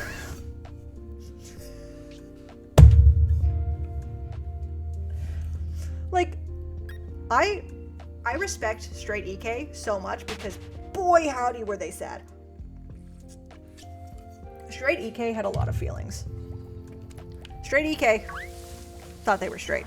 There were signs. Straight EK was not straight. Straight EK lived in a heteronormative world and thought they were straight. Oh, this is a good one. Dear Redacted, today you texted me out of the blue asking if I happen to still have your Ash Ketchum hat. And honestly, it made me feel like crap. Damn. I also kind of wish I had it and I just kept it from him. I don't think I did. Or if I did, I never found it. I had finally started to feel a little happy and like I could do this. I was seeing if I could go a full week or more without talking to you. And now you ruined the streak. Yeah, fuck that guy. How dare he? I like that this stream went from, like, we talked about people fucking bread and feet pics to me, like, reading these very personal letters I wrote to my ex-boyfriend. Straight always believed that he's just sensitive. Commentary from adults until he did a boy kiss. This is therapy now. This is, yeah. Shiny hunting goes from, I could sell my feet to make a lot of money to pay for rent, to, you guys want to hear really funny journal entries from 2017 when I thought I was straight? Because I do. All right. So he broke the streak. Fucking asshole. Even though it was only 4 texts between the two of us, they managed to reopen the wound. Also, I do need therapy during shiny hunting. It's a lot mentally taxing. But like, so straight EK is just completing the dex broke me. Yeah. Yeah. And here's the best part about this one, Mystery. There's a chance I will find a shiny that is not Applin, and I have to keep going and suffering for thousands upon thousands. Because Applin has low spawn rates. I can't find Ludicolo. Well, I can find Lombre. But if I find Lombre, I catch Shiny Lombre. Shiny Lombre goes in box. Shiny Lombre lives in box. I want a Shiny Applin. That is my next Pokemon. I can't move on until I have a Shiny Applin. Boom. Not here. But yeah, so straight EK in all of this had such gay dramatics. And this is why I know straight EK does not exist. Because, I'm sorry, even though it was only 4 texts between the two of us, they managed to reopen the wound. I'm sorry, that is the gayest thing I've ever read. Like, I might as well have gotten a U-Haul for my feelings at this point. Pack up my U-Haul feelings. Of course I want to get back together with you, but for that to happen, we both need space. Like, it was so edgy. I was not handling the breaker ball, and I'm so glad I did this, though, because it's so funny. It brings me so much joy. Where was I? You need your space to be happy and single. When you're with me, you're fucking miserable. So I need you to have your space so you can be happy again, so you'll forget how miserable you are with me. I wish I had my old MSN chat logs. Oh, I wish. I remember after I broke up with my high school boyfriend, I was able to save all our text conversations on my old laptop. I bet you, like, that old laptop is finally gone, but if I still had it, I bet you it'd still be on there, and that would also be highly entertaining. For 1 week in a month and come back to me. Yeah. Honestly. And decide when you're ready for a relationship again. And I need space so that it hurts a little less every day. So I wanted him to have space so he could be happy, and I wanted space for myself so that I wouldn't be in as much pain, as much mental anguish. Which is very fucking funny. A part of me is happy I can't find your hat because it means I can start the healing process again. But another part is sad because I don't have an excuse to talk to you. Also, thank God I didn't have that hat because, like, if I hadn't have seen him, I would have been, oh my God, an absolute fucking mess. Also, while looking, I came across old birthday and anniversary cards, and I want to read them, but I know it'll hurt too damn much. I'm sorry. I am so gay in this. I don't think I had it. I also think it was an Ash Ketchum hat. I probably would have kept it for myself. Are you kidding me? This is a sick hat. I got a Digimon plushie from the first boyfriend and a Pokemon hat from the second, that would have been iconic. That's kind of really funny. I want to read them, but I know it'll hurt too damn much. I just need you to not be okay with this breakup and marry me. Miserably, EK. I'm sorry. Let me just read that to you again, because that was fucking amazing. I just need you to not be okay with this breakup and marry me. Miserably, EK. Just need a Monster Rancher disc from the next high school boyfriend, honestly. Okay, good to know that that I can hit Applin with a single. I need you to disregard your feelings and marry me so we can be in a loveless marriage. And that was October 23rd. So 3 days after the last one. And then this next one from the very next day. Apple. Dear Redacted. Every time I start to feel okay and like I can move on, you pop up in some way. Today you changed your profile picture, and I'm not mad because I was going to change mine anyways, but it just hurt to see you pop up like that. And I don't have a new picture to use, so I feel like you might think I changed it just because you did, and that's not the case. I got a pretty drastic haircut today. I'm sorry, I went through a breakup and immediately got a drastic haircut? I did not have a mystery. Not you gifting me subs while I'm going through emotional trauma. That's one way to do a breakup. Yeah, I've never had a single original experience. I have a Dickensian relationship with you. Oh, you're paying it forward. Thank you so much for the 5 gifties. Keldimo, Oh Some Guy, Chell, JC, and Italian Warlock. This is paying for therapy. Thank you so much. Thank you so much. But like we broke up. I got a pretty drastic haircut. I don't think I got bangs that time, but bangs wouldn't have been crazy because like I've had bangs on and off my entire life. I want to find out. Let's see if I can find. Let's go on my Instagram and see. Actually, I think I'd be able to. I went on. Let's see if I can go. If I go on Facebook, I would be able to look at just my profile pictures. So, see profile picture. Okay. I gotta find the last one. So we broke up in October of 2017. That helps. Okay, September 10th, 2017. Okay. So, okay. So this... I don't want to show his face. Okay. So this was the profile picture. So there's me looking up at him, all in love. This was the drastic haircut.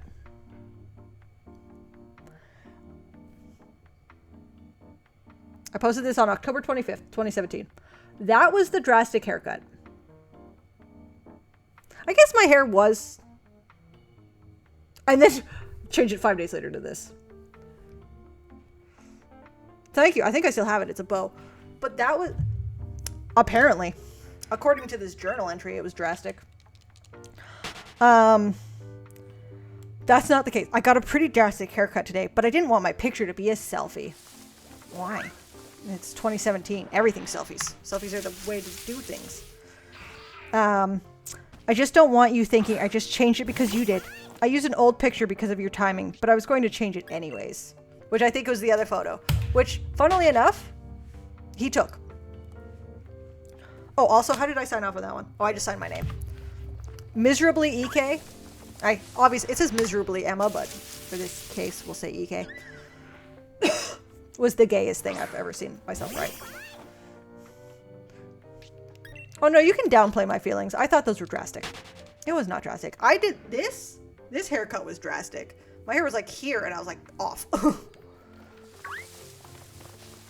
And it was because my hair touched my neck funny.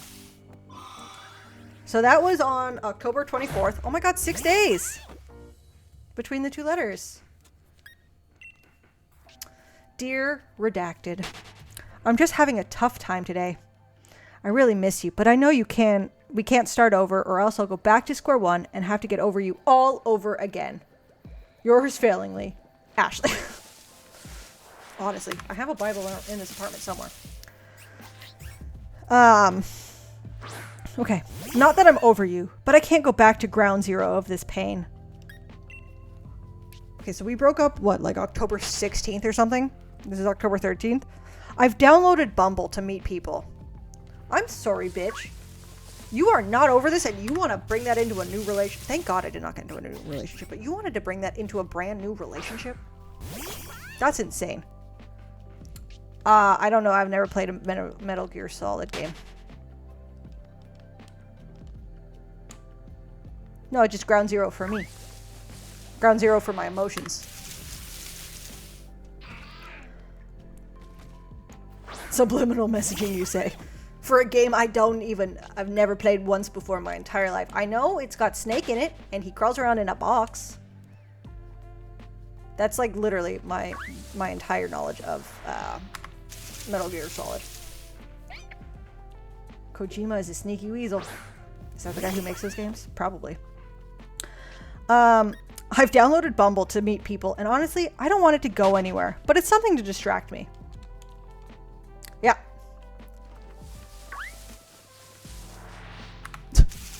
Like two weeks after the breakup, I'm like, I'm depressed. I can't handle this. I'm going to go on a dating app. That is a bad idea. That is a terrible, awful, no good idea. I'm not ready to get back out there unless it was with you, but that will most likely never happen. It's such a bad idea. But Bumble is the reason I figured out I was gay. I just wish I had been more honest with you about how miserable I was. I'm also a little mad at you for not noticing I was lashing out at you and trying to get to the bottom of it. I was mean because I was sad. Hell, I get irritated so easily now. My doctor is looking into getting me counseling so I can talk to someone about life. But you were always my favorite person to talk to about my life. I love you, EK. Oh yeah, no, like, dude, bitch, like, I'm sorry. It's been 2 weeks and you're like, I'm gonna go on a dating app.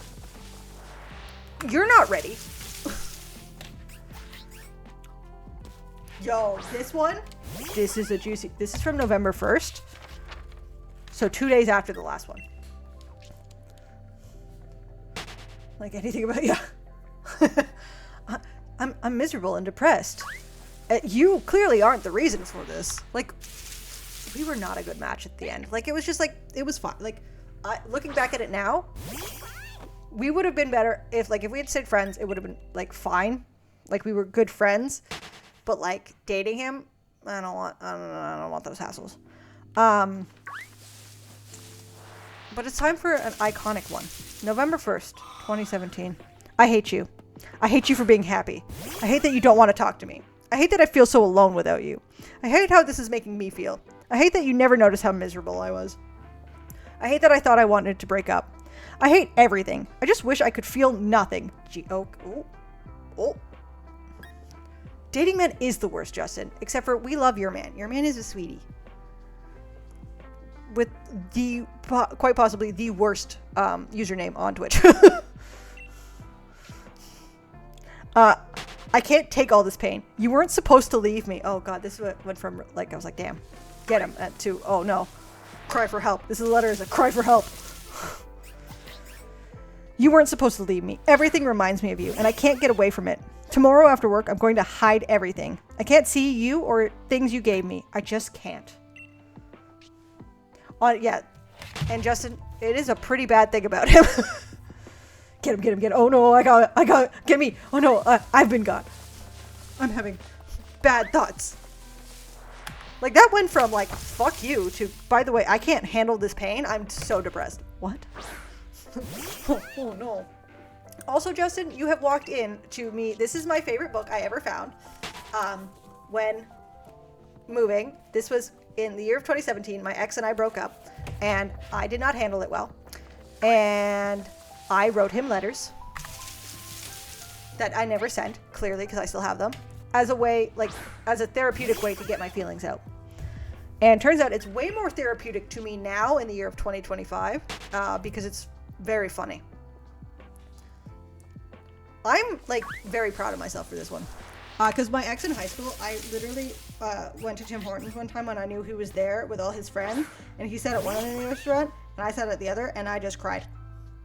So, like, just, like, you're looking at me, you're like, wow, EK, you're so mature, you wrote letters you never sent, like, that's very mature of you. No, I went into a Tim Hortons and cried at the other time. Yep. Cold old. This is so formal. Yep. It was a lot. Because I think it was shortly after he had gone to prom, like he went to prom with his friends. But my ex in high school, I took him obviously to my prom, because mine was first, because I'm older than him. And he thought we were making fun of his dancing. We were not. And then he refused to dance with me at my prom. My prom. I went to Tim's, yes. And made me cry at my prom. Then he went to fucking his prom and had a great fucking time. Glad he's an x-ray technician. I didn't even know if he actually made it to become an x-ray technician. I hope he didn't. Alright. Now that I'm angry about a different person I've dated. Let's see if I love... Okay, so this next entry was November 21st. I went from November 1st to November 21st. Oh my god. I think it was just my senior year because I was going to just go to prom at his school. And the day before his prom, he told me he was taking... Justin. Fuck that guy. Like, at least mine, he took me to prom. But he was a dick about it. Oh. And then you know what we did after prom? We went to an after prom. And I had a drink. And he didn't break up with me. So... Also, I wish I could channel my anger into finding a shiny. Game. Give me the odds. That would have been so flippin' cool. Okay. Okay, for context for this one, it mentions CareerGasm, which was a program that my mom bought for me that you do to help you figure out what you want to do with your life. Because I didn't know what I wanted to do with my life. Spoiler alert, I still don't know what I want to do with my life. I'm playing video games on the internet and reading very personal letters to technically strangers on the internet. Technically. But you're not strangers. I love you guys. Oh no, we got another prom story. We don't do prom here, or we didn't when I was that age in the UK, but when we finished college... Okay. I went with my friends and we got fucked up and had a great time. Hell yeah!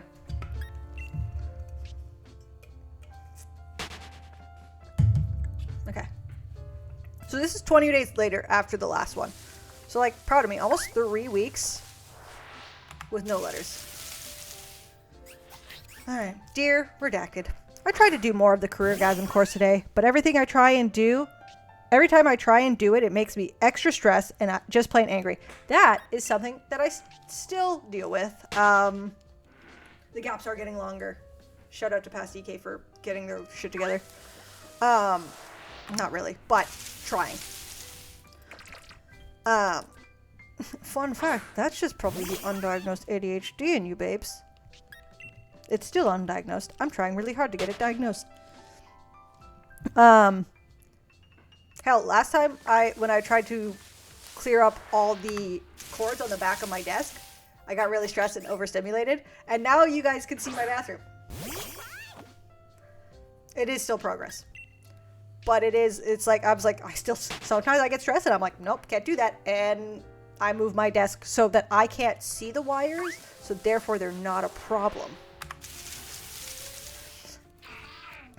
And now I'm just very hyper aware of the dumb shit I do. And I can call it out, but I'm still going to do it. I also tend to really start missing you because I just want to vent about it with you. The only problem is, I can't. God, I love the dramatics. Which is swings and roundabouts, yeah.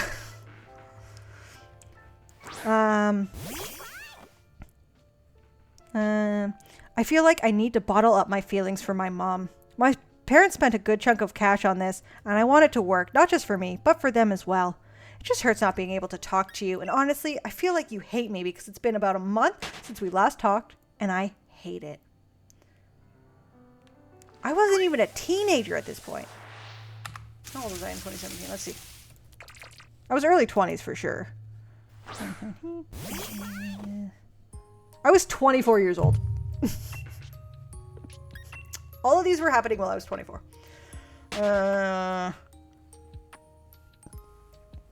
My therapist says I'm handling the breakup really well, but quite frankly, I want to get really self-destructive. Oh.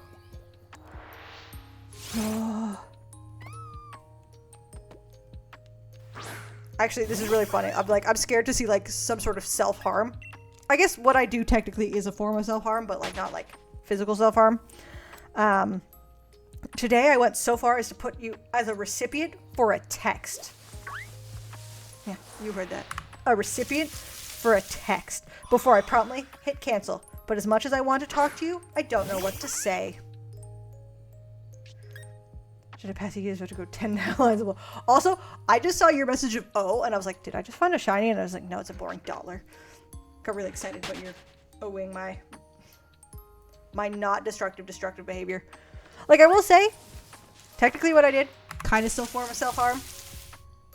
Could have been worse.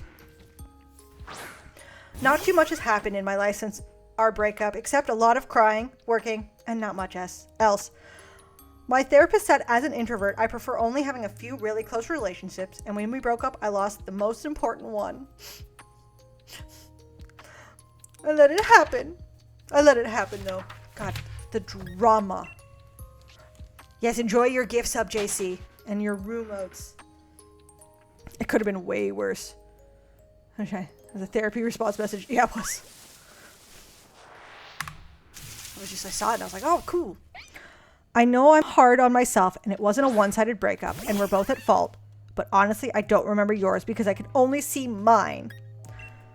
I just miss you so much and I want you back in my life. I don't want to grieve anymore. I want to celebrate something. I miss you so much. EK. Oh my god, this one, it was 8 days later, so we went back, we have reverted back in our feelings. We went 3 weeks and now we're back to 8 days. Honestly though, kind of iconic that you sent the letter. Like, I know what I did was absolutely healthier in a way, but what you did, way more iconic. Also, it's really fucking funny that I can read it now. So this was 8 days later. So remember, we went 3 weeks without a letter and now a week. Oh no, absolutely, it was not good for you at all. It was a terrible, terrible idea. But also, what a power move. The real power move is if I just like found a way to send him the link for this YouTube video. And it's like, if you get down to about this time in the video, I just start reading the letters I sent to you and absolutely roasting the fuck out of you and how much I'm so glad we broke up. Can you imagine? Oh my god, that would be petty. It's been like 8 years and I'm like, psych. I'm power moves on the sketchy scaffolds. I'm not going to send this to him. Because then I have to log into LinkedIn. Be like, hey, you want to see the feelings I had for you 8 years ago? And now I'm like, ew, gross. Yeah, no, I don't want to go on LinkedIn. All right, let's see. Dear Redacted, I bit the bullet and texted you today. You dumbass. You want to see me laughing at all these feelings I had for you? You want to see this part where I air out the fact that you broke up with me over the phone the day before Thanksgiving? Like a bitch. Although I felt anxious and nauseous our entire conversation, I'm glad I did it. I'm not. Why the fuck did you do that, you dumbass little 24-year-old? God, 24-year-olds are so dumb. Ugh. One of the toughest things has been not knowing how you've been. I was always your biggest fan, and suddenly not knowing how school or your job was hard. Yeah, honestly, hit me with the hammer, please. Fucking bonk this shit out of my brain, because, like, I wish I was concussed. That would have been very, very funny if I was the shiny.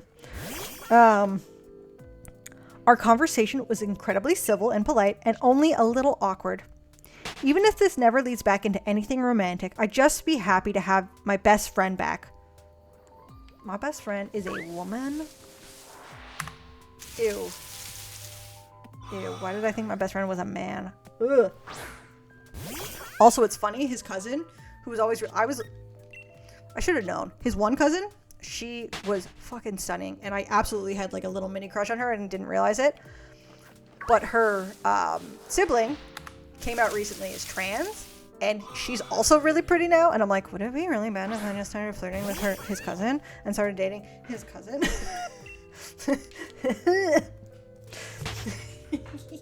I did not, but like, I did talk to them at some point because they got really cute jeans, and I was like, damn, those are cute jeans, and I wanted them to know. I'd just be happy to have my best friend back. I will always love you. No, I will not. And this part of my life will always hurt. No, it will not. Not just because of you, but because I'm miserable at a job I'm stuck at. That part is true. I did hate that job. I did hate that job. One morning I woke up 4 years ago and I said, I'm quitting my job. And I went into work and I told my manager, I was like, I'm done. I didn't have another job lined up. I was like, I can't do it anymore. And I just quit.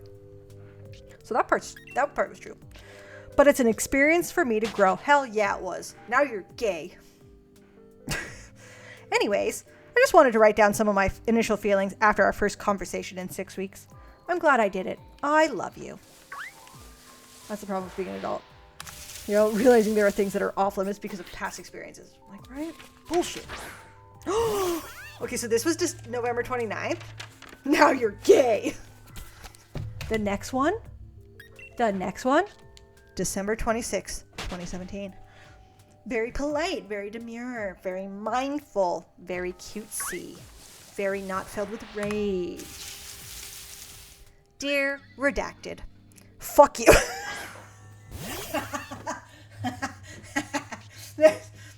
Merry Christmas, motherfucker. I did what? Okay. Alright, okay, you guys ready for this one? Dear Redacted, fuck you. It does. It says his name, not redacted, but yeah. It literally starts with, Dear Redacted, fuck you. I sent a fucking Christmas card and you couldn't even muster up a fucking Merry Christmas text? Do I really mean that little to you? Honestly, I'm so fucking annoyed and pissed at you. Why the fuck were you sending a Christmas letter? Actually, I think that was the year I sent a shit ton of Christmas letters, but like, don't send it to your ex. Okay. I didn't even make the card too touchy-feely because I didn't want to scare you. I just wanted you to know I fucking care enough to wish you a Merry Christmas. Not even a fucking thank you. I'm stating it here and now. If you don't even text me a Happy New Year text, you will lose your chance to be with me again forever. Oh my god, this is so gay. Ah, the gay theatrics. I don't care, that's a bad idea to send it. Let's fucking go, hell yeah. See, I sent a letter too. Just not the one with my feelings. Yeah, literally forever. You'd have to do something over the top romantic to win me back, and quite frankly, apologize profusely if you even want to still be friends because I'm fucking done waiting. I deserve a lot better than this. This breakup was only 50% my fault, and you need to fucking own up to all that bullshit you put me through. So in conclusion, fuck you. I need to frame this letter. This letter? Oh my god. Iconic.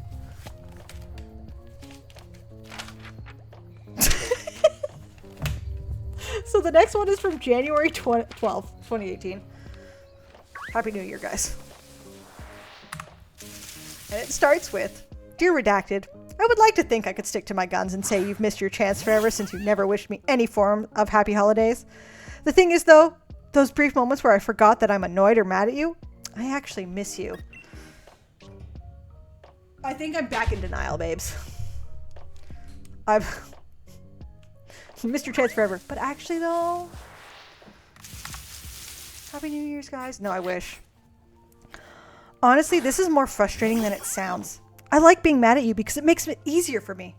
I'm just scared if you ever decide to talk to me again, and that is something I will stick to. It's your turn to start it's your turn to start a conversation that isn't you just asking for your Ash Ketchum hat. I'll just try to get back together with you without trying to fix any of our problems. But it's okay, though. Because, the next sentence. We broke up for a reason. We both didn't have great communication skills, and we both lost our will to fight for one another. Those issues would need to be resolved, or else we wouldn't work. I'm sad the guy I was talking to on Bumble stopped replying because I felt a connection, and there would be some power for me if I could say I had moved on because I was the clingy one in the relationship. I went on fucking Bumble so that I could move on first and be like, look at this. I haven't dated anyone since the fucking hat. It's still there. The hat never leaves. Well, because that was the only time. That was the last time he started a conversation. I was cleaning, but I'm starting to love my independence from you and a relationship in general. I've been on a path to bettering myself, and I honestly have our breakup to thank for it. Oh my God, very healthy, very mindful, very good mindset. I will always love you. Still not true. 3 years is a long time, and I'll always cherish the memory of the relationship. Even though I miss you sometimes, I know this is for the best. Love always. EK. Again, I get Facebook memories of pictures of the two of us, and I feel nauseous. So, I do not cherish those 3 years. Are you ready? So this one, January 12th. The next letter, March 29th.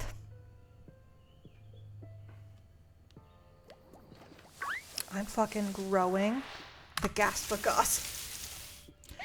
Dear Redacted, it has been exactly 4 months since we've had a conversation and over 2 months since I felt the need to write in this journal.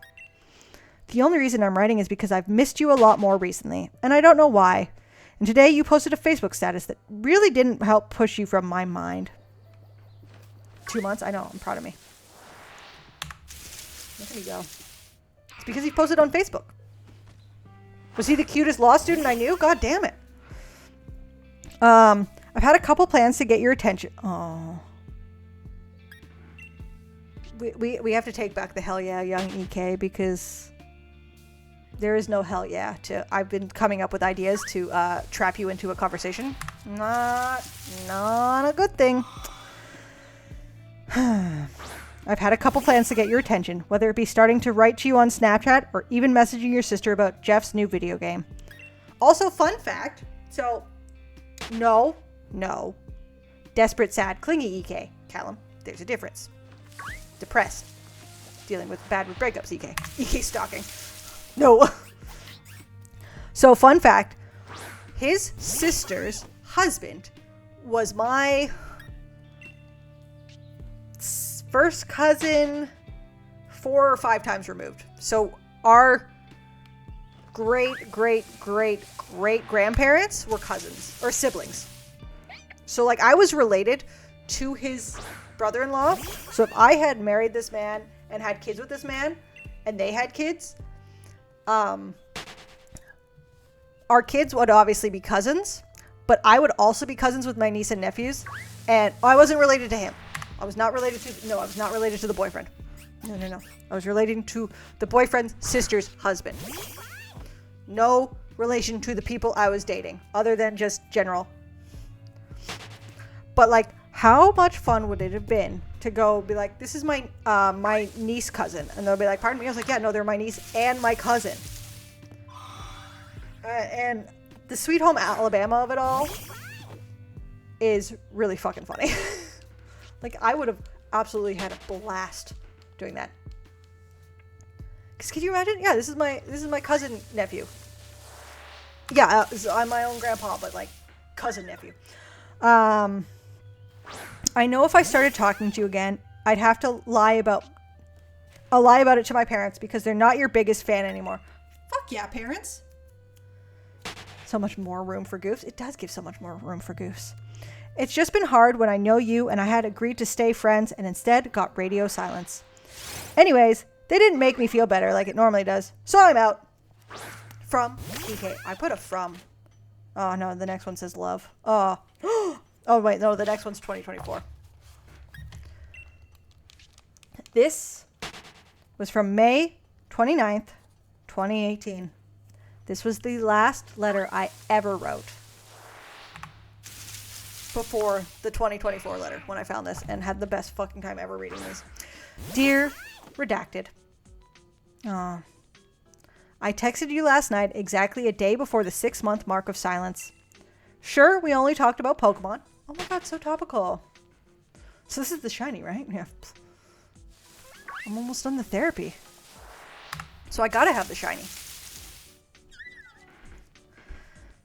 Okay. So we only talked about Pokemon, but it was kind and civil, and you didn't seem as put off as last time we talked. I could still tell you weren't super comfortable with talking to me, but I just wanted to be friends again. Or I just want to be friends again. I don't need more than that, but I don't know how to tell you that. I was in a dark place when we broke up, and I'm still sort of in it. If you asked me on a date, I wouldn't hesitate. But if you didn't, I'm also okay with that. Damn. Growth, I guess? I don't fucking know. Doesn't seem like it. I've gone to therapy. I've wrote you these letters, all as ways to deal with my feelings. However, you wouldn't know any of that since unless I start the conversation, I don't seem to exist to you. Which I will admit hurts. But I do understand why you're doing it. I just hope you always love me the way I'll always love you. Callum! Legend of Callum cheered X 145. Are those bits for therapy? I know. Not EK. It's okay. This letter... Therabits. Oh! Therabits. New word just dropped. This letter is from June 24th, 2024. Dear Redacted. Rayman raving Therabits. That's funny. I refuse that to be my last letter to you. I'll always love you, cannot and will not be the last thing I ever say to you. Hell yeah. The truth is, I will not always love you, and I will not always cherish our time together. That is simply not true. I will say I was correct about one thing though, and that is how therapeutic this exercise was. At the time and today, getting to read it back, I got to work through my feelings. Back then and today, I got to laugh at it all. I wanted to marry you so badly, and yet I was unknowingly in the closet. You are a mediocre white boy who I am glad to be rid of. I can't believe I considered you more of a best friend than Nicole. Gross. Moral of the story is I'm hella gay now. Your apology prompted by a meme was pathetic, and our breakup was the best thing to ever happen to me. Loathe you forever, EK. What a fucking mic drop at the end. But so the your apology prompted by a meme was pathetic. So story for that. Also, this again, the greatest thing I've ever found while moving. Brings me joy every time I read it because it's fucking funny. So if you've ever seen the show Full Metal Alchemist, Brotherhood, or the original, you know the little girl and the dog who become way too close, aka they become one thing. Yeah, so I had found a meme, like, you know when you find the memes about the little dog girl, and they're like super depressing, but also kind of funny, but mostly like crush your feelings and hurt your soul. So yeah, I found one of those, and this would have probably been in like, I want to say, so 2018 was when I stopped sending letters. Maybe 2019? It was 2018 or 2019. Like, it could have just been later. But it was at a point where I was well over the breakup. Like, I didn't care anymore. But he was the only person who I knew at that point in time who also had watched it well after Brotherhood finished. Yeah. We had watched the whole thing together. We had watched regular and Brotherhood together. So, like, this was a show we had watched together. This was a show we shared. So I sent a meme about the little dog kid because I didn't have anyone else to send it to. And I remember prefacing it with, hey, I know we don't talk anymore. I just needed to share this meme with someone and I don't have anyone else to share it with. Like, no feelings for him. I just wanted somebody else to feel my pain and be able to be like, haha, that's awful, painful, blah, blah, blah. He sends back, this was on Snapchat, mind you, because I had deleted his phone number. I deleted him off Facebook. The only way I could contact him was Snapchat. And it was him. He replied basically saying, I'm so sorry how I handled it after our breakup. Like, it was a red flag that I only had on Snapchat. Well, it's because, do you not remember the letter where I said I could like start a conversation and like, you know when you start chatting or you start typing a message and it pops up on the next person? Yeah, that's what I was doing. That's why I want to Snapchat, because if I start typing a text message, he doesn't know that. But I don't remember what the message was, but basically he apologized 3 years later or however long later to being like, oh, what I did was shitty. Yeah, fucking no shit it was. But it was like, oh, I'm so sorry. It was a shitty thing to do, blah, blah, blah, blah, blah. And I'm sorry. And he was lucky. I was in a place where I no longer felt like actual rage toward him. Because, like, I would have fucking gone off on him if I had been. Because I think I remember just saying, like, yeah, thanks for the apology.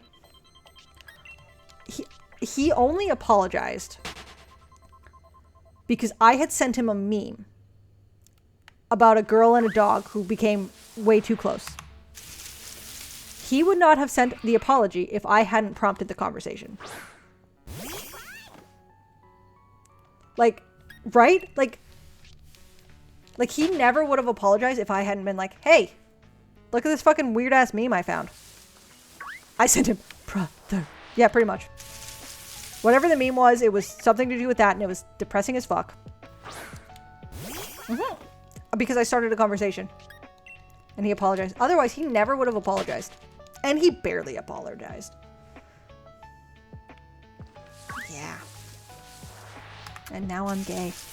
I don't think I was gay at that point. Well, obviously I was gay. I just hadn't figured it out yet.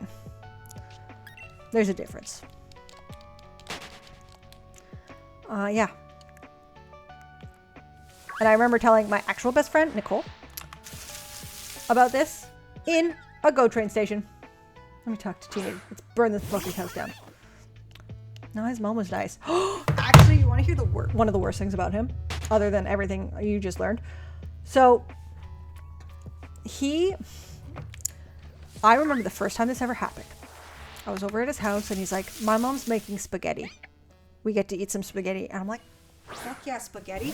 I love spaghetti. Spaghetti is delicious, as it is. And we're waiting, and then his mom lets us know. Food is ready. I'm like, fuck yeah, let's go. It's spaghetti time, baby. We walk into the kitchen, and he opens up the... Because they were the kind of family where they kept the noodles in one pot and the sauce in the other, and you just combine them on your plate, which is fine. But we open up the pasta pot, and I did not find spaghetti noodles. There were no spaghetti noodles to be found. There were rigatoni noodles, but there was no spaghetti. And I remember looking at him and being like, this isn't spaghetti. He's like, yes, it is. It was like, no, this is rigatoni. And he's like, that's spaghetti. This family called every single type of pasta noodle, no matter what it was, spaghetti. The amount of times I went to other, like, I would be over at his house and be like, oh, we're having spaghetti for dinner. I was like, it's not spaghetti, right? And he's like, no, it's spaghetti. I was like, it was never, ever, once in its entire life, spaghetti. Never even a little bit. I told my manager at work this, who is Italian, and he's like, stop telling me this information. I was like, no, it's funny. Yeah, it was pasta with meat sauce. Just say we're having pasta for dinner. If you don't know the type of noodle, or some noodles don't require you to say the name. Like I made a pasta the other day with bow tie noodles. I didn't call it bow tie pasta. I made pasta. Spaghetti is type of noodle and a specific dish. Yeah. That'd be funny. I was like, hey, I brought macaroni and cheese. It's actually not macaroni. But yeah, what do you mean? I think that was the beginning of the end of him calling it that. He deserved bad things. Because he called rigatoni noodles spaghetti. Like, if it had been like an Alfredo noodle or a linguine, I'd be like, okay. At least it's a long, thin one. But rigatoni? Rigatoni? Clearly farfalle. Spaghetti!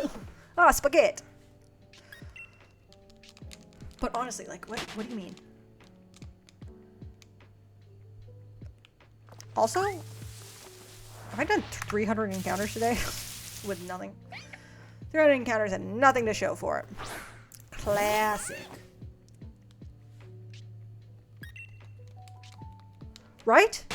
No, this was just a family where they just only called they just called all pasta spaghetti. They were monsters. He also, this one's actually kind of sad. He's like, my favorite pasta, I like rigatoni. I like the little curly cues. I do like a good farfalle. I also do love spaghetti, which is why I was so excited. And then it wasn't spaghetti, and I had to eat I like rigatoni noodles, but if I'm being told I'm getting spaghetti, I want spaghetti. No fucking rigatoni. Filled with rage. But yeah, it was actually really sad. Like he never heard in his like entire life. I like a good penne. He heard his parents say "I love you" to each other like in his entire life. So he was 25 at this point. I was 24.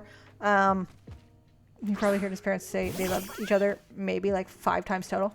So like, did he have a good health life? Probably not. But this is where my autism kicks in. Yeah. Yeah, I was expecting spaghetti, and I got fucking not spaghetti. It throws you off. Just call it pasta. And I kept being like, it's not that, and I was like, just call it pasta, and they just continued to call it spaghetti. Like, his entire family called it spaghetti. I was like, you guys are fucking monsters. They were Polish, so it's not like it was a dish of their people, but like, guys, please. Please.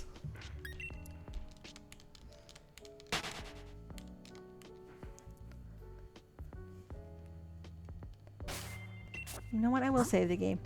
25 hours, and we have 2 badges.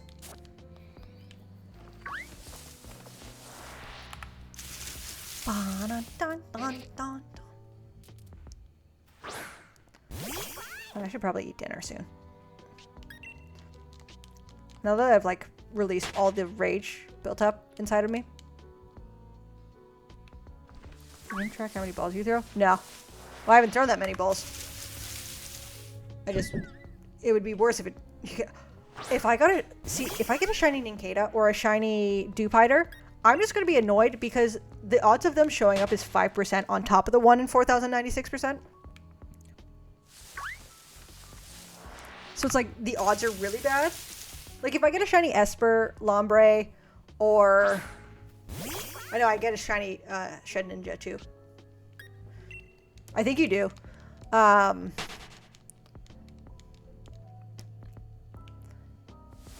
But it will go in the box because Applin is the Pokemon we're going to. But yeah, if I get a shiny Esper, Lombre, or Dottler, I will be annoyed, but statistically it makes sense that they're the ones that's going to show up. Because they have a high chance of showing up.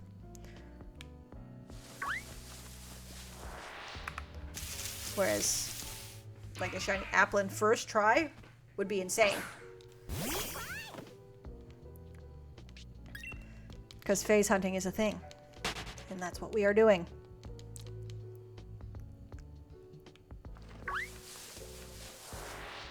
But if we find the shiny Lombre, it's just going in a box and living there forever. Until I get to the point where I like cave and put internet on more of my profiles on my Switch so that I can put them in home. Because Nintendo Online is a stupid fucking program. And what do you mean? I can't have two, like I have to have pay extra for internet on 2 profiles on the same Switch. You're here to provide a counterweight to my positive energy. Respect. I think though if I do get a shiny Nincada, I will absolutely evolve it so I can have both. Oh yeah, the virtual game cards thing, like I only saw a bit of it on TikTok because I was at work when the live happened. But what? Like that's what? Like I like that you can share games, but also what? Because you have to do it locally the first time. Oh, is that what it is? That's dumb. Yeah, no, it's dumb.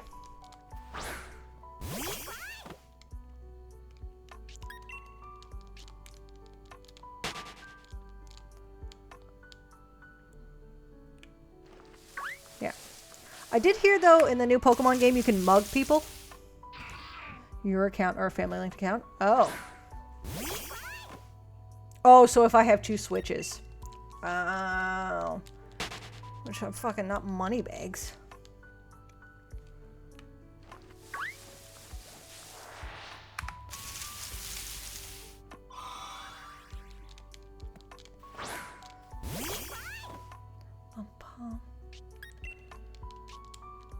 Yeah. But yeah, it said, I think they said, like, if you go, like, at nighttime, you can run up behind people and, like, initiate the trainer battle. So basically, you're mugging people. Which I think is very funny. Honestly, my outfit that I have on my other Shields profile is so stinking cute. And I hope I get enough money, eventually, to do that. Okay, so it's like how you snuck up to, in Arceus when you threw a ball at the back of a Pokemon, it gave you a surprise bonus thing. Those were words. Pumpkin denim with a quaff. Nice. I paid, I think, a lot of money for a jacket. Legends Arceus is one of my favorite games. It is so fucking ugly. It is ugly as shit. It belongs on the PlayStation 2. Eevee has nothing to do with this, Callum. Eevee is here because Eevee lets me run away no matter what. We don't care about Eevee.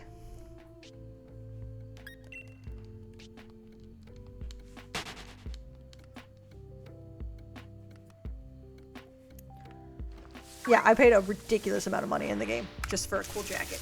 And it was worth it because it looked super flippin' cool. Eevee is here because he's a coward.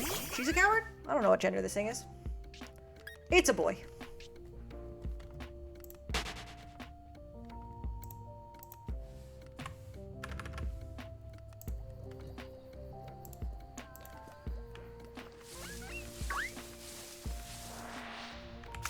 It's a boy on paper.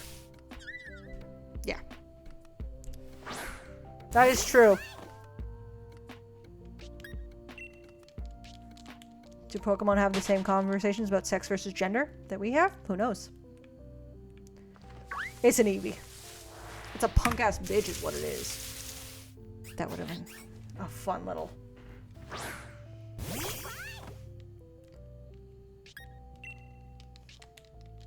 Maybe if I go back to talking about feet pics and selling used underwear, we'll find the shiny. I hope we don't have the same conversation people. They're just... Eevee? Pronouns? Fuck you. What? V. Yeah.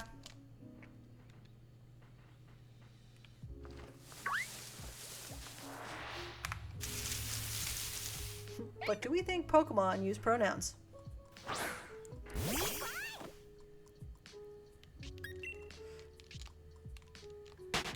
Oh, do people get really upset when people say pregnant people? Or pregnant person instead of pregnant woman?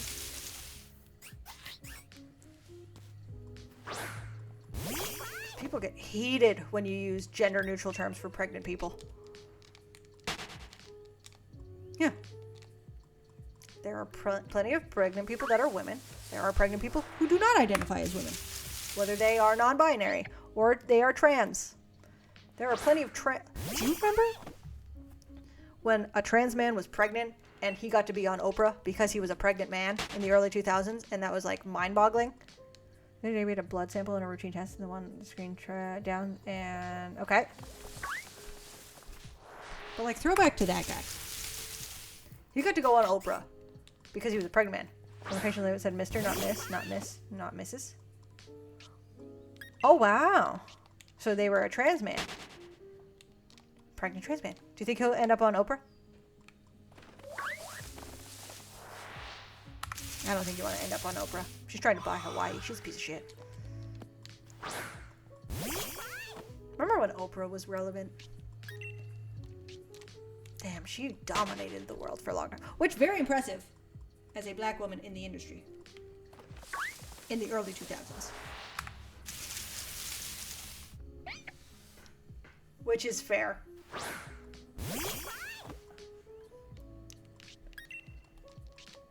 Because it also could be someone who just identifies as male, but doesn't have any surgeries or something like that. But like also, well, I guess, yeah. I guess at that point they are trans.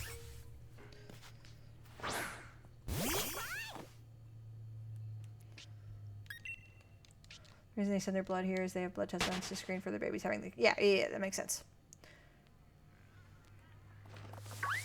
Yeah, you just... At least they put pronouns and stuff like that on charts so that you can be respectful. And then when you find the doctor that isn't respectful, you don't get them fucking fired.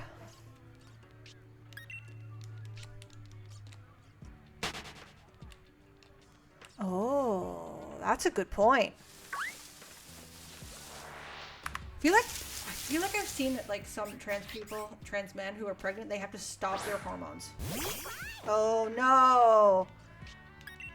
Your boss is one of the ones that we try and get out. But I think I've seen, I'm not 100% sure, I think I've seen that some trans people, while they're pregnant, they have to stop the hormones they're on. Just because of the baby.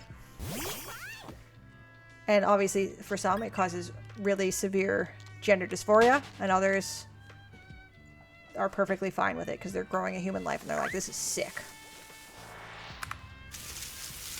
And they don't even get to end up on Oprah.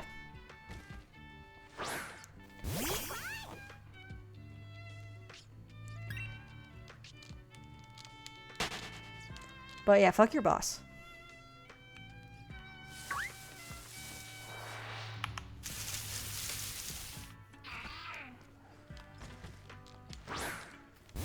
But yeah, I think from what I've seen, personally, I would love to be, this is sick, I'm a dude, but I have a human inside me growing. Yeah, that's cool. Like, that is actually so cool. It's so impressive to be able to do that. Like, the human body is so cool. But, like, I could grow a child inside of my... I could grow a whole-ass human being inside my womb. But if I lose an arm, I can't grow it back. Bullshit.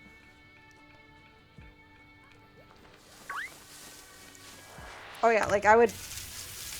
Yeah, it might be running country for ideas at once. I feel like if they are in a place where they are pregnant and it wasn't resulting in like bad circumstances, they probably wanted to get pregnant. Also, that was going to be the last one of the day because I need to eat dinner before I hang out with my landlords. But in a classic turn of events, we have done technically progress, but also no progress at all.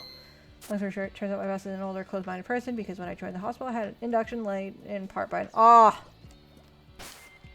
So rude of them. Rest in peace to this actually popping up.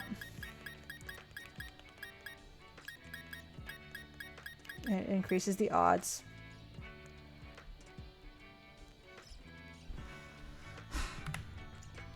Well, we can stop the music. Oh, yeah.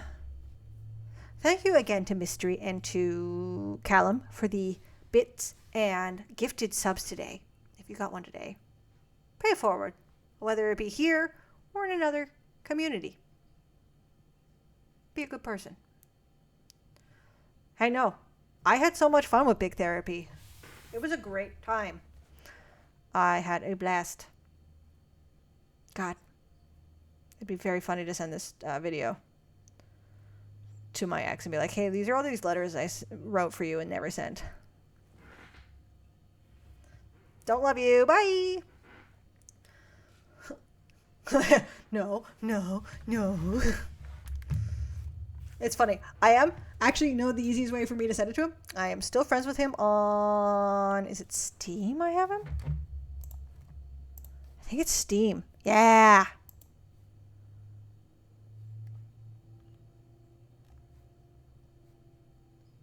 Friends. Yep. I still have him on Steam. Hey, look at this stream. But YouTube, thank you so much for hanging out with me today. We did not get a shiny. Arceus hates us. We are struggling forever and for always. But until next time, YouTube. Doodle!